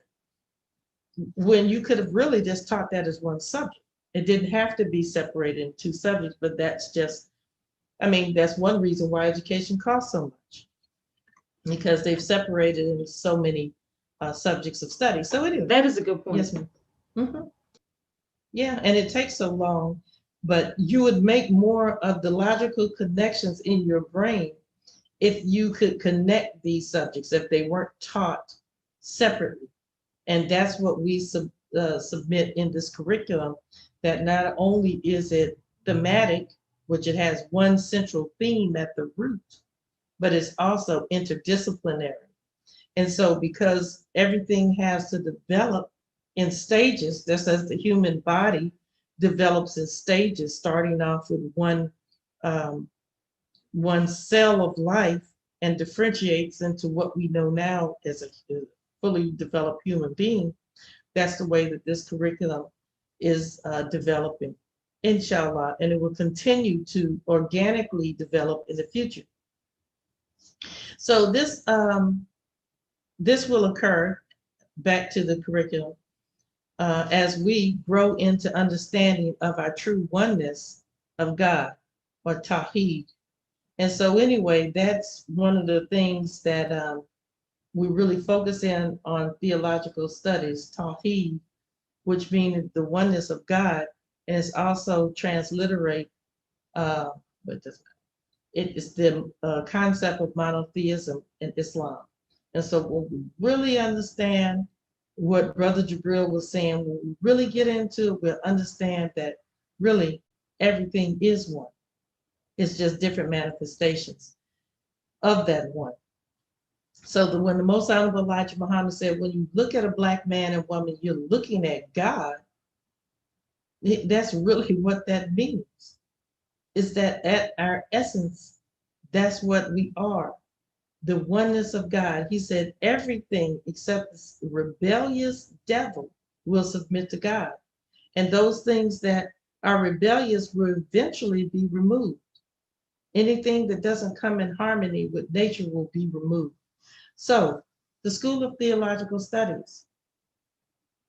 The Honorable Minister Louis Farrakhan said in The Torchlight of America, he said that knowledge feeds the development of the human being, so that that person can grow and evolve into divine and become one with the Creator. And that's why, you know, we're taught by the Most Honorable Elijah Muhammad that God is a man, but he is supreme in knowledge, wisdom, and understanding. And so if we feed on that God, as the Honorable Minister Louis Farrakhan says, the development of that human being, that knowledge of God, it feeds the development of us as human beings so that we can grow into and evolve into a divine creation. And we become one with the Creator. And so that's what this is about. And then nobody can reign over you in terms of you can't be a slave to anyone once you have the knowledge of God. And that should be the thing that we as everybody should want to acquire is knowledge. Right, absolutely. And I just wanted to mention something. I know we all know this, but just again, like I said, when it's your favorite song, you like to hear it again. You know, you might even want to remix on it. But Yes, just putting together what you were saying about man or human beings being God, and to connect this to something that the minister said in that clip, was he was saying that some people have an issue with even acknowledging the human being as being divine. So he kind of talked about all the other creation. He was like, you know, all other creation reflect the Creator, and so they are divine, but the human being is a creation of that same Creator. And if you think about all of the creation, you know, you have living and non-living creation. And so out of the living and non-living, which one is superior? Is a rock better than a human being? So for us to genuflect to statues that are made of stone and don't have any type of thought, don't even have any type of emotion, it can't speak, can't impart to you that which you need to grow, for you to consider that divine over a human being. In thinking about, he said even the sun, but he was like, with this, is as great as the sun is, it can't do anything other than what it was made to do. And so we can study the sun and learn something, learn a lesson in submission, but at the same time, you know, the sun itself does not have the ability to know all there is that is to know. So if an attribute of God is the best knower, the sun doesn't know anything. You're right. But when you look at, so we go into living things, we know, you know, you have the different kingdoms, the plant, the fungi, you know, in the animal. And out of those, we can say, okay, which one is superior in intellect, and which one, you know, and so we can say animals as opposed to plants and fungi. And so amongst the animals, out of the animal kingdom, which do we see the most intelligence and the most development? And even with all of our the rebellion that we do, we still have the greatest potential to do good, because when we as human beings are, like as the minister said, in our divine garment, we really can be the most, not but as a species, as a collective, beneficent and merciful. Because I was thinking about Sister Damazelle and I was having a conversation about how she doesn't like animals, and I was, you know, saying that, you know, as human beings, we have a duty to the animals, because they're lesser beings, to provide for them and take care of them by our duty to the environment that they live in. So we have to make sure we don't pollute. We have to make sure that, you know, we keep, you know, the species going and give it what it needs. And so there's a relationship. Even when we use their services, there's a certain respect that we have to pay to the animals. And from an animal's perspective, you know, animals, I said, you know, human beings and children are kind of close to, I'm not saying children of animals, but when you think about even animals, they can feel, because, you know, why is it that dogs and cats like to be petted? They like, you know, physical, so they can feel your positive energy towards them. Because I saw a man, he was literally laying in a lion's den with the lions, and they accept him. And I was like, even though he was a white man, I was saying that is the power of God, to be able to even interact with other species, and they understand and have a relationship. And so out of all of the animal kingdom, the human being is at the top in intellect and ability to do good for the whole. That's right. That's right. So man has the capacity to be God. Yes. Yeah, absolutely. And so, but he says that knowledge feeds the development of the human being. Yes. So that the human being can grow into the divine, right, grow into God. Yeah. And without knowledge, there's really no difference between the human being and the lower animals.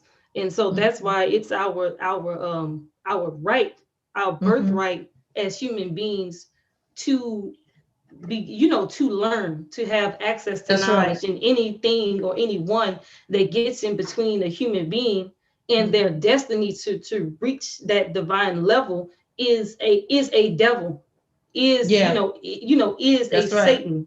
And even the devil and the Satan of self is one of the, like Brother Jabril was saying, he had the originator had an internal set of difficulties and an external set of difficulties. And so in one of the, before you can even affect the world outside of you, you have to deal with that devil or that Satan of self that causes you to rebel against your divine nature. That's right. That's right. That is so true. And I looked up the word creature because the minister said about being creatures, and he's used that in at least about 2 lectures. And so I wanted to know exactly what it meant by definition. He said an animal as distinct from a human being. And so when he says that, when he's referring to man as a creature, he's saying that, that a creature really operates on the base animalistic level, not on the human level. And so it's knowledge that separates animal or beast from man. And so, yes, that's why education, the proper education, because many of us are being schooled, we get information, but we don't have education. We're not being educated. And so a lot of facts strung together, you can say fact, fact, fact, and you can put them side by side, and they all can add up to be a lie. So it has to be true and proper education. Because if you don't give people the truth, as Sister Dame Lozelle said, then you can only make an inference as good as the I guess the supposition that you lay it on. And so if what you're laying your outcome or your final analysis on is on a faulty foundation, you won't come out with the right answer. And so what we've been given as education has really is a faulty foundation, because you can look at what is produced. And so the Honorable Minister Louis Farrakhan also quoted, the Most Honorable Elijah Muhammad quoted, and that last one was from Torchlight for America by the Honorable Minister Louis Farrakhan. And this quote is coming from the Theology of, no, it's not the Theology of Time. It was quoted as July 5th, 1968, which is before the Theology of Time. It says that we as teachers are to bring them up into the knowledge of their own and not wait for the ministers to do it. They must know the true God, the Most Honorable Elijah Muhammad said. Some people in this age call Islam religion. Prior to 6,000 years ago, Islam was not called a religion. There was no such thing as religion. We as teachers should know this so that we can teach our children at the university. The author of Islam is God. We who believe and submit, Abraham called us Muslims. Abraham is the father or giver of our name, Muslim. These things we should teach in our schools. This is the way we should go about everything in our schools, kindergarten, high school, and college. Do not send children home without this knowledge. And that's what the Most Honorable Elijah Muhammad advises us to do as we are teaching our children as educators. And lastly, from study guide number 19A, Who is God? The Honorable Minister Louis Farrakhan states that the knowledge of God has the power to separate and manifest the believer and the disbeliever. It is the key to all other knowledge. So when we say that this is the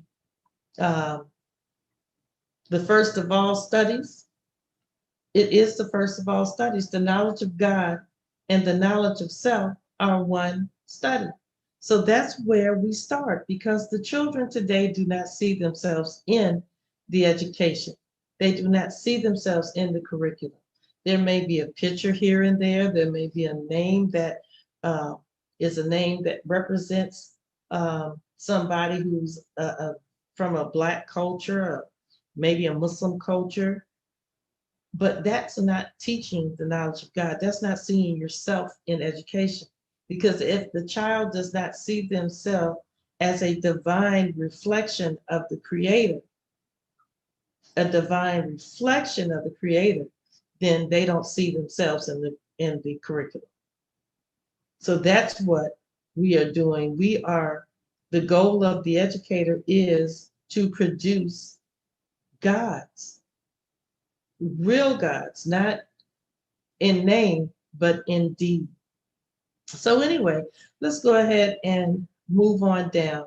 What are some of the outcomes that we should have from yes, ma'am? Oops. I can't see you, but I can hear you. I accidentally came off of mute. I'm sorry. Okay, that's okay. You all can jump in at any time. This is student outcomes. I already said it, but I'll just read what it has in the curriculum. It says it's the intended desire. It is the intended and desired outcome of this course of study in the School of Theological Studies is that the student is able to memorize by heart and recite all forms of said lessons. The study of the true knowledge of Allah God sets the base for all other learning. It is also the desired outcome of these courses of study within the school that the student is able to delve deeply into the theology of mathematics, language, science, histories contained in these lessons, see the hand of God over his creation, and integrate this understanding into all other disciplines across the curriculum.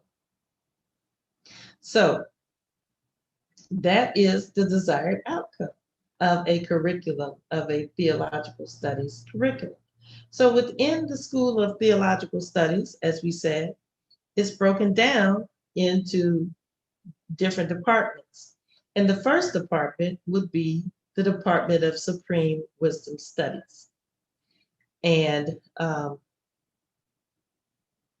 I think this, of course, should be read because the Most Honorable Elijah Muhammad said it, but it's the introduction to this. And we have maybe about 10 more minutes. And it says, Black man, accept your own. God said, accept your own. And this the Most Honorable Elijah Muhammad speaking in the Message to the Black Man, pages 49 through 50, it says, this Black people of America who have been swallowed symbolically by the white slave master and his children must now be brought out of this race of people and be taught the knowledge of their own. Allah is holding the affair, and I love the way he says that, holding the affair in the person under the name Master Fard Muhammad. He has chosen us today to be his people and means to take us and build and establish forever a people of righteousness and a people with unlimited knowledge of the divine, think about that, unlimited knowledge of the divine supreme being. The very last one of these will become greater than the greatest of this world. The Orthodox Muslims will have to bow to the choice of Allah. Allah will bring about a new Islam, and the principles of belief, they will remain the same. There will be no more signs to be watched for the coming of God and the setting up of a new world of Islam. We are seeing this change now and entering into them and opposing us because of their desire to carry on the old way of Islam. Allah will place those of his choice in authority in the making of the new world, and others must obey whomever he puts in authority, or find themselves fighting against the power of whomever they hold to be on their side and in their favor. We must have a new world. We must accept a new nation completely. The Most Honorable Elijah Muhammad. So, powerful, powerful. We're talking about a new education for a new world. And this is what Master Farrakhan Muhammad brought us. Why would this not be the base of the curriculum that we should be studying? Not just children, all of us, but we start with the children because we have to take control of our future, and that's through our children. So the lessons, we would have a thorough study of the lessons, a thorough study within this School of Supreme Wisdom, Department of Supreme Wisdom, a thorough study of the books and teachings of the Most Honorable Elijah Muhammad, his Theology of Time lecture series, which is so powerful. Oh my God. It has so much science and wisdom in those lectures. Message to the Black Man in America, Our Savior Has Arrived, Muslim Daily Prayer Book, the Table Talks of the Most Honorable Elijah Muhammad, all of the Savior Day addresses. That's from when they were recorded up until this day. The books and the bodies of work of the Honorable Minister Louis Farrakhan, the Muslim Daily Prayers, the Restrictive Law of Islam is Our Success, Closing the Gap, all Savior's Day lectures, the Time and What Must Be Done lecture series. That's all 58 of them. And then in the next Department of Islamic Studies, Allah is holding the affair in the person of Master Farrakhan Muhammad, under the name of Master Farrakhan Muhammad. He has chosen us today to be his people. And this is just rewriting, we just rewrote what was written before. So in Islamic studies, we have to understand when we're studying Islam from the perspective of our brothers and sisters from the East, that Allah has chosen us and that he is making through us a new Islam. And so we must study, and we love our brothers and sisters in the East and we respect them, but we know that that world of Islam has run its course, and we can look at what is going on in the Islamic world today. But we must study Islamic history, past, present, and future, because we know that there's a new one coming. So what does that look like? What are these courses of study look like here? The Islamic life is led and exemplified by the Most Honorable Elijah Muhammad, the life and times of the Honorable Minister Louis Farrakhan. We must study the teachings 2.0, the Twitter sayings of the Honorable Minister Louis Farrakhan, the Sunnah of the Prophet, peace be upon him, the life and times of the companions of the Most Honorable Elijah Muhammad, the Honorable Minister Louis Farrakhan, and Prophet Muhammad ibn Abdullah. So we must make a comparative study between these persons because they're walking side by side. The hadiths of the Prophet. We must study Quranic Arabic. We must study Quranic history. We must learn recitation of the Quran, tafsir or explanations, and we should do comparative studies with various translations of the Holy Quran. The next school department is religious studies. Not only do we need to know about Islam of 1400 years ago, we also must know about other religions because the lessons talk about other religions. So Brother Jabril says here in an article that's entitled, Our Ignorance of the Scriptures Has and Is Being Challenged. If we try to understand why the Honorable Elijah Muhammad's teacher made the understanding of the scriptures an essential part of our new and supremely better educations, we would have a healthier attitude towards the scriptures than many. So we have to study the scriptures. So in this department of religious studies, we would look at the monotheistic religions. So we have Judaism, Christianity, and Islam. We would look at world religions, past, present, and future. Okay. And so we would study literally, and our children could do this. Study the various religions, understand that the world is bigger than the block that we live on. And then I think this is the last department of metaphysics and cosmology. And metaphysics now, what was called metaphysics is now being really termed as quantum physics.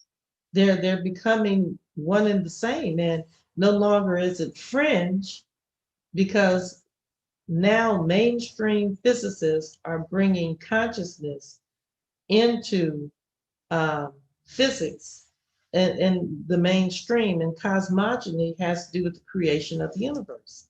So as Brother Jabril talked about the creation of the universe, Most Honorable Elijah Muhammad goes into detail about how mathematics is coded into the very essence of the universe. And he talks about ones and zeros. Isn't that interesting? It says here that, I'm going to start here. He says that you don't know what figure you'll make. And today I wish to say to you, out of this darkness came one. And then he taken the unknown and put it in front of it. For what? To produce the known. That's why the zero go in front. Now I take more zeros. He put up there besides zero. It keeps producing or making this one tenfold more powerful than it is. Just add zero. Tell him how you're trying to drive us to Muhammad. I'm saying the more of you who knew nothing and was like that zero, the more you add to the one God, you become something. So for those computer buffs out there, ones and zeros, what we call binary code. Just interesting. And so in these courses of study under this department, we would look at the origin of the universe. We will study the secret of God, the study of the woman. What is the study of what is real? Allah is the only reality. We would look at causality, the science of cause and effect. And that's what the Most Honorable Elijah Muhammad said, how we should teach our children, so that we don't believe in a mystery God. And that goes into causality, is the relationship between cause and effect. It is considered to be the fundamental to all science, especially physics. And causality is also a topic studied from the perspective of philosophy and statistics, where you have such things as quantum entanglement, which can be explained even to a child. Causality paradox, the grandfather paradox, chaos theory, the butterfly effect. All of these things, with a skilled practitioner of education, can explain this to a child at no limit of time. Causal dynamical triangulation and the quantum loop quantum gravity. I know it sounds like a lot, but it really is not as difficult. And so the Most Honorable Elijah Muhammad, this is in Our Savior Has Arrived. We talk about the science of recreation, because it's not just that the universe was created, but it's also being recreated right as we speak, in us and through us. And so in this department, I think that's the end of it. This school and the departments, I'll bring it to a close by looking at the Theological Studies learning standards. Standard 1 is the knowledge of Allah. Standard 2, the knowledge of self. Standard 3, Islam as a way of life. Standard 4, Islam as a religion. Standard 5 is the will of Allah. And Standard 6, Deviation to the Will of Allah, and Standard 7, the 24 Sciences. And so we go into leveling. The first level is lesson number 1, C1. My name is W.F. Muhammad, Allah in person. And then you have the standards under each one of those. Then the student enrollment, the big 10 questions and answers of the universe. Level 3, actual facts. Allah came and measures the earth in his hands. Level 4, original rules of instructions, how to be a successful Muslim. Level 5, lost found Muslim number 1, our first assignment. Level 6, lost found Muslim number 2, first term assignment. Level 7, the problem book. Problems 1 through 6, our condition. Problem book, problems 7 through 15, squaring and cubing the Nation of Islam. Level number 9, problem book 16 through 24, the maker, the owner, the God of the universe. Level 10, problem book 25 through 29, mastering the forces of nature. And level 11, problem book 30 through 34, seeing God. And with that being said, I am done with sharing that part, and there is more to be done. Allahu Akbar. But there is more to be done. Yes, ma'am. Well. So seem like you are very excited about that, and very, very enthused about this. So I have a few questions for you, Sister Deborah. Surely. So, what was the can you pull that document back up and go to the first page? I can. The first page of the document, or the first page of what I showed you? The cover page. The cover page of the document itself? Yes, page number 1. Yeah. Okay. I just want you to put that on the screen right quick. Wrong thing on the screen, right? But you're sharing your files, so we see pictures of you and your husband. I don't know. I know, that's why I say wrong thing, right? Yeah. Okay. This is the page you're referring to? I don't see the page. We see your actual file explorer. Okay, well, let me stop. Yeah. Yeah. Okay, it's my husband, y'all. Yes. That's Carrie Muhammad. Brother Carrie. Okay, so let me see. I think I need to pull the document up first. And or then as to share. As we call him, Tupac. Yes, Tupac.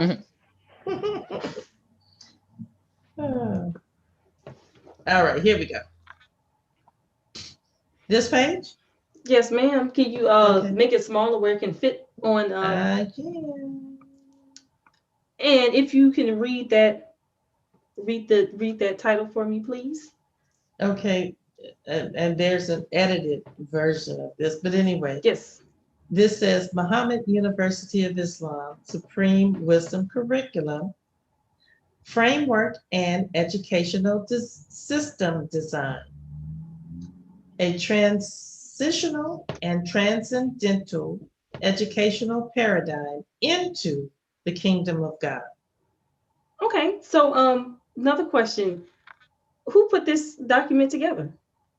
Well, it was edited by yours truly. And I say edited or compiled because I am the author of nothing. Mm-hmm. As you can see, I'm a quotologist. Mm-hmm. I just took a bunch of quotes and put them all together and was able just to draw from what was already there and start framing brick by brick this framework. Yeah, so I see at the bottom they say edited by Deborah L. Muhammad, which is yourself. And just a question, how many pages is that? Because it's a little blurry for us, but how many pages is that? It's only this particular iteration of it, because I'm always working on it, is 954 pages, but I think that the new one may have a little bit more. Right. But it's growing. And okay, so you can take that down. Now, And the reason I want to bring that up is because, you know, Sister Deborah is humble. So since she doesn't want to speak on it herself, I will speak on it. But this document that she said was compiled in part by her, as you can see, she brought her references from the Honorable Minister Louis Farrakhan, Honorable Elijah Muhammad, and others like Mother Tainetta and Brother Jabril.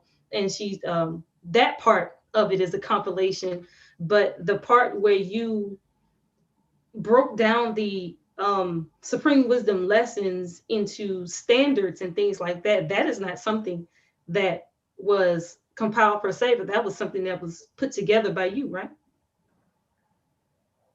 Pretty much. Okay. And the thing that I just want to say is that that document in and of itself is amazing to come from one person. And so anybody who's not an educator or formally trained in education, this is something that whole departments and whole teams of people have to come together and look at. And so you actually put that together yourself. And I want to go back to our very first, I think, podcast where we defined these terms curriculum. So a curriculum is the subjects comprising of a course of study in a school or college. And so that's what that document is. It's named the Supreme Wisdom Curriculum. And that's exactly what it is, that you broke down to us the courses of study that will be studied in the Muhammad University of Islam. But again, as you named it, this is a framework, and I know you have another title for it. I don't know if you read it, but it was a conceptual framework. Mm-hmm. So this is a conceptual model, not to be confused with an official model, but this is a conceptual model of how conceptually to you the school can be organized, and it is not just a curriculum, as you said, but it's also a school system framework.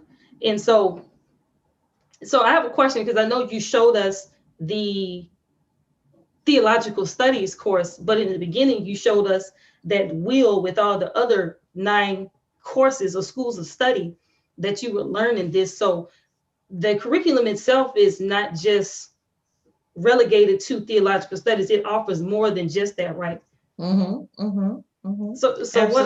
So what are some of the other courses that are offered?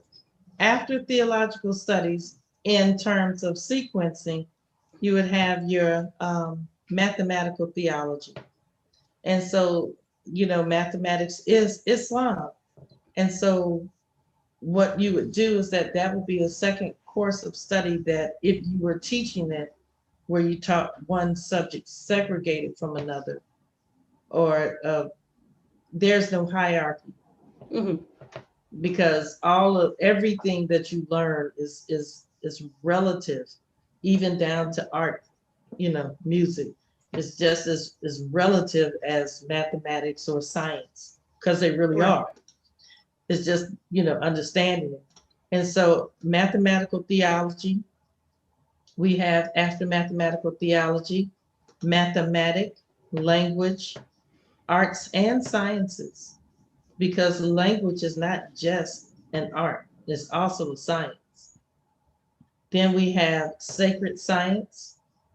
We have a true and proper history. We have a course of study that's dedicated, a school of study that's dedicated to self-improvement. Mm-hmm. Because self-improvement is the basis for community development. We have a school of how to eat and think to live for health, nutrition, and beauty appearance. So that is a course. If the human being can live, you know, potentially to 1,000 years, there's something that we need to know about health, nutrition, thoughts that need to be taught in school to all of our children. So that's a school of study. We also have nation building skills. So every student should have an academic degree that is attached to a technical degree for nation building. So every child that graduates from our institutions should graduate with the equivalent of a college degree at 13, and they should have a technical skill that makes you well-rounded. And then after that, we have arts, culture, and general civilization, which every child should have an art that they are proficient in, either, dance, art, music.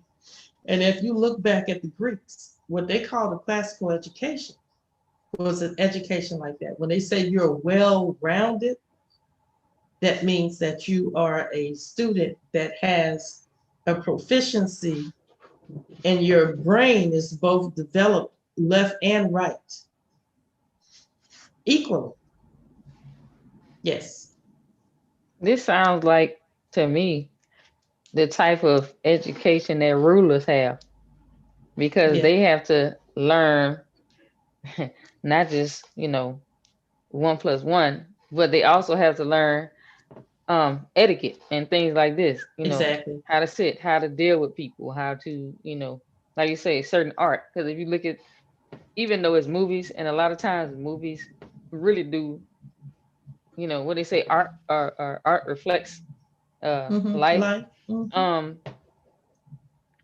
the rich and powerful, their children, have to take certain kind of classical music or dance, whatever type of art and culture, cultural things that they have to take. And like I say, etiquette, and it's a certain type of education that they get, and not just any type of education. Right. And so what you're describing, it sounds like a type of education, as I say, like like rulers, not just leaders, because leaders are managers, but rulers, Right. people who behind the manager. That's right. That's right. I'm gonna see if I can Owners.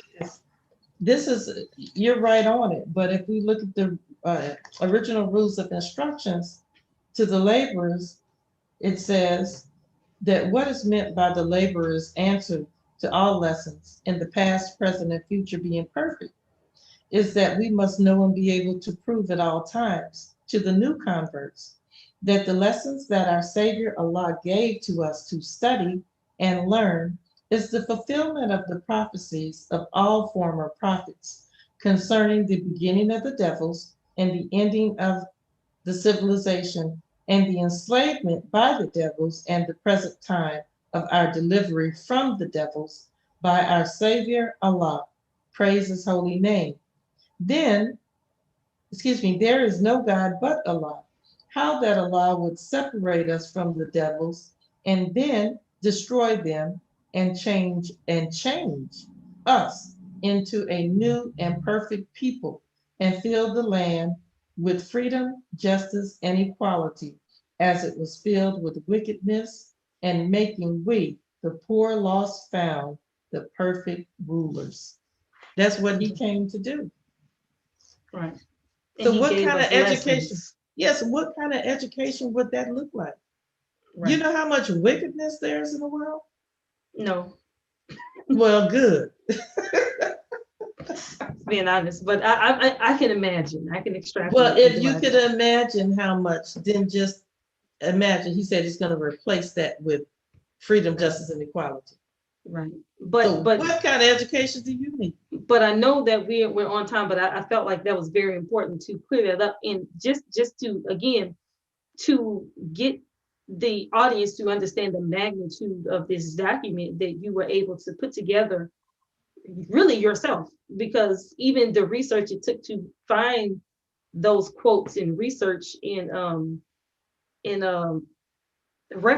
put those references together took a lot. But like I said, the curriculum is more than just you referencing people's quotes. You actually put together a set of standards. You marry that heaven and earth, like the minister was talking about, that spiritual system with that governmental or that civilian system that we need to function together. As far as the education in the realm of education goes, you were able to put those two components together into functional curriculum that is not only enlightening and but is also rigorous as far as what you would expect out of a formal education. But what I want to do is I want to share my screen and show what a curriculum looks like, just to show that this, what you put together is indeed what a curriculum is. For, because a lot of times people use terms that they don't know, especially when it comes to the realm of education, because it's almost like an interdisciplinary thing, where when you're inside of it, you know what these terms mean, but other people don't know what these terms mean. That can lead to a lot of misunderstandings when we use these terms. Okay, can I share my screen? Oh, here we go. So this is what a lot of people, I don't know what they're on now. I think they moved to Eureka or something, but this is what a curriculum looks like. This is what I know everybody has heard of, the Common Core curriculum. And this is the Common Core state standards for English, language arts, and literacy in history, social studies, science, and technical subjects. So this is what a curriculum and a set of standards will look like. And as you can see, they give you the subject itself and the grade levels and the expectancies. They give a little introduction about the core, how it's designed, and what its considerations. They give you expectations and outcomes of what they're trying to produce. And then they show you again how you use this document. And so here it breaks down what the student should be able to do at what level in very short sentence form. And so when you were going over the standards for that particular school of study, which was the Supreme Wisdom School of Study, how you had it broken down into level 1, English lesson number C1. This is the same thing that you were seeing. You also, I know, a part of that curriculum, you also have the actual standards broken down in detail. Yeah, for language arts, what you just showed us was a few pages of an almost 1,000-page document, but this is what would go in. But if you notice, this is only 66 pages. This is only 66 pages, and this was not produced by one person. This is produced by a team and a department of people, over time, and it's only 66 pages. And well, so all praises due to Align. We're looking for help. So if you're a curriculum designer, we would love to have you come join us. That's why we're asking for scholarly papers to be written on this, because that can add to the storehouse. Yes. But again, when your mind is on fire, because you have, God at the center, this is what you can come up with. Yeah, you put I would agree with that. That focus on the study of God, which is the study of self, and then you can get so much out of it. I agree. And then you could come up with something that is not just like I said, enlightening, but it's also competitive. Yes, I would agree that when you put that creative mind on it, just going after the knowledge of God, this is what it'll produce something new. It'll produce something new, and that's what we, submit that this curriculum, is designed to produce. And in our courses, we have our students at the end of the 8-week term to create a presentation that they would present to other people based upon why should they adopt this curriculum. And we have had some fabulous, over the years, presentations, man, and they're becoming part of the body of work. So yes, it's a beautiful happening. And for those of us who, as we are finished, because we did go over time, but praise be to Allah. But for those of us who are watching, we encourage you to please, because we were at 398 subscribers. We are trying to reach 1,000. As you can see, what we're trying to share is for us all. I mean, can't charge on the truth. And so we just really just want, to get other people involved in this endeavor, because you could just move a lot faster if you have more people that are working on the same thing. And we know that knowledge is what separates man from beast.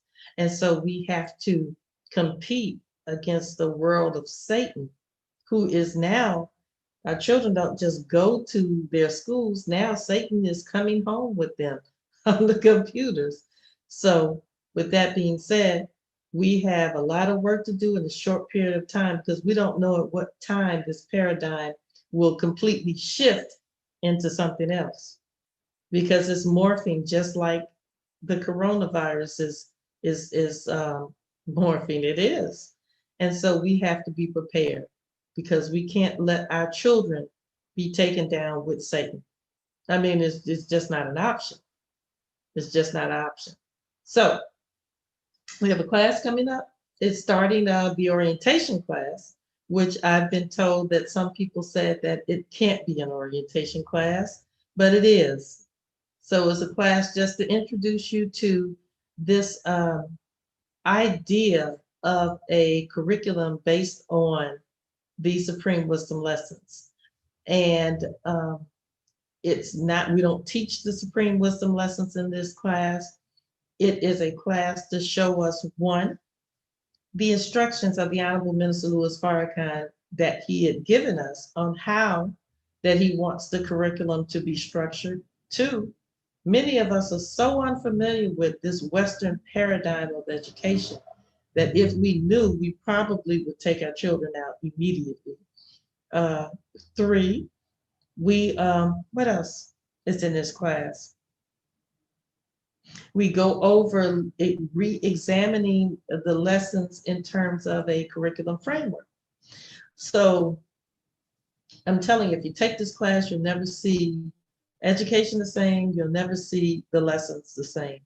And so you can go to our website at www.supremewisdomeducationalcenter.org, and you can register for the class. Late registration begins on Tuesday. It's just a very nominal fee that takes to cover our technology. But what we're more concerned about is getting people on board with this project, because this is what the Honorable Minister Louis Farrakhan desires, and that's what we are working towards. And of course, we're still looking for people who would like to submit scholarly work on the Supreme Wisdom lessons in education, and or the teachings of the Most Honorable Elijah Muhammad and education. And we are looking for reviewers of that scholarly work. You can submit your resumes, and or you can submit your work to info@supremewisdomeducationalcenter.org. And if you have any comments about this podcast, please email us at newworldeducationpodcast@gmail.com. So we thank you once again for joining us. We hope that you like, that you share, and if you're not subscribed, if you're not a member of our community, to please become a member of our community. And let's go ahead and get to that 1,000 by December 31st. May Allah bless all of us with the light of his understanding as we leave you in peace. Assalamu alaikum.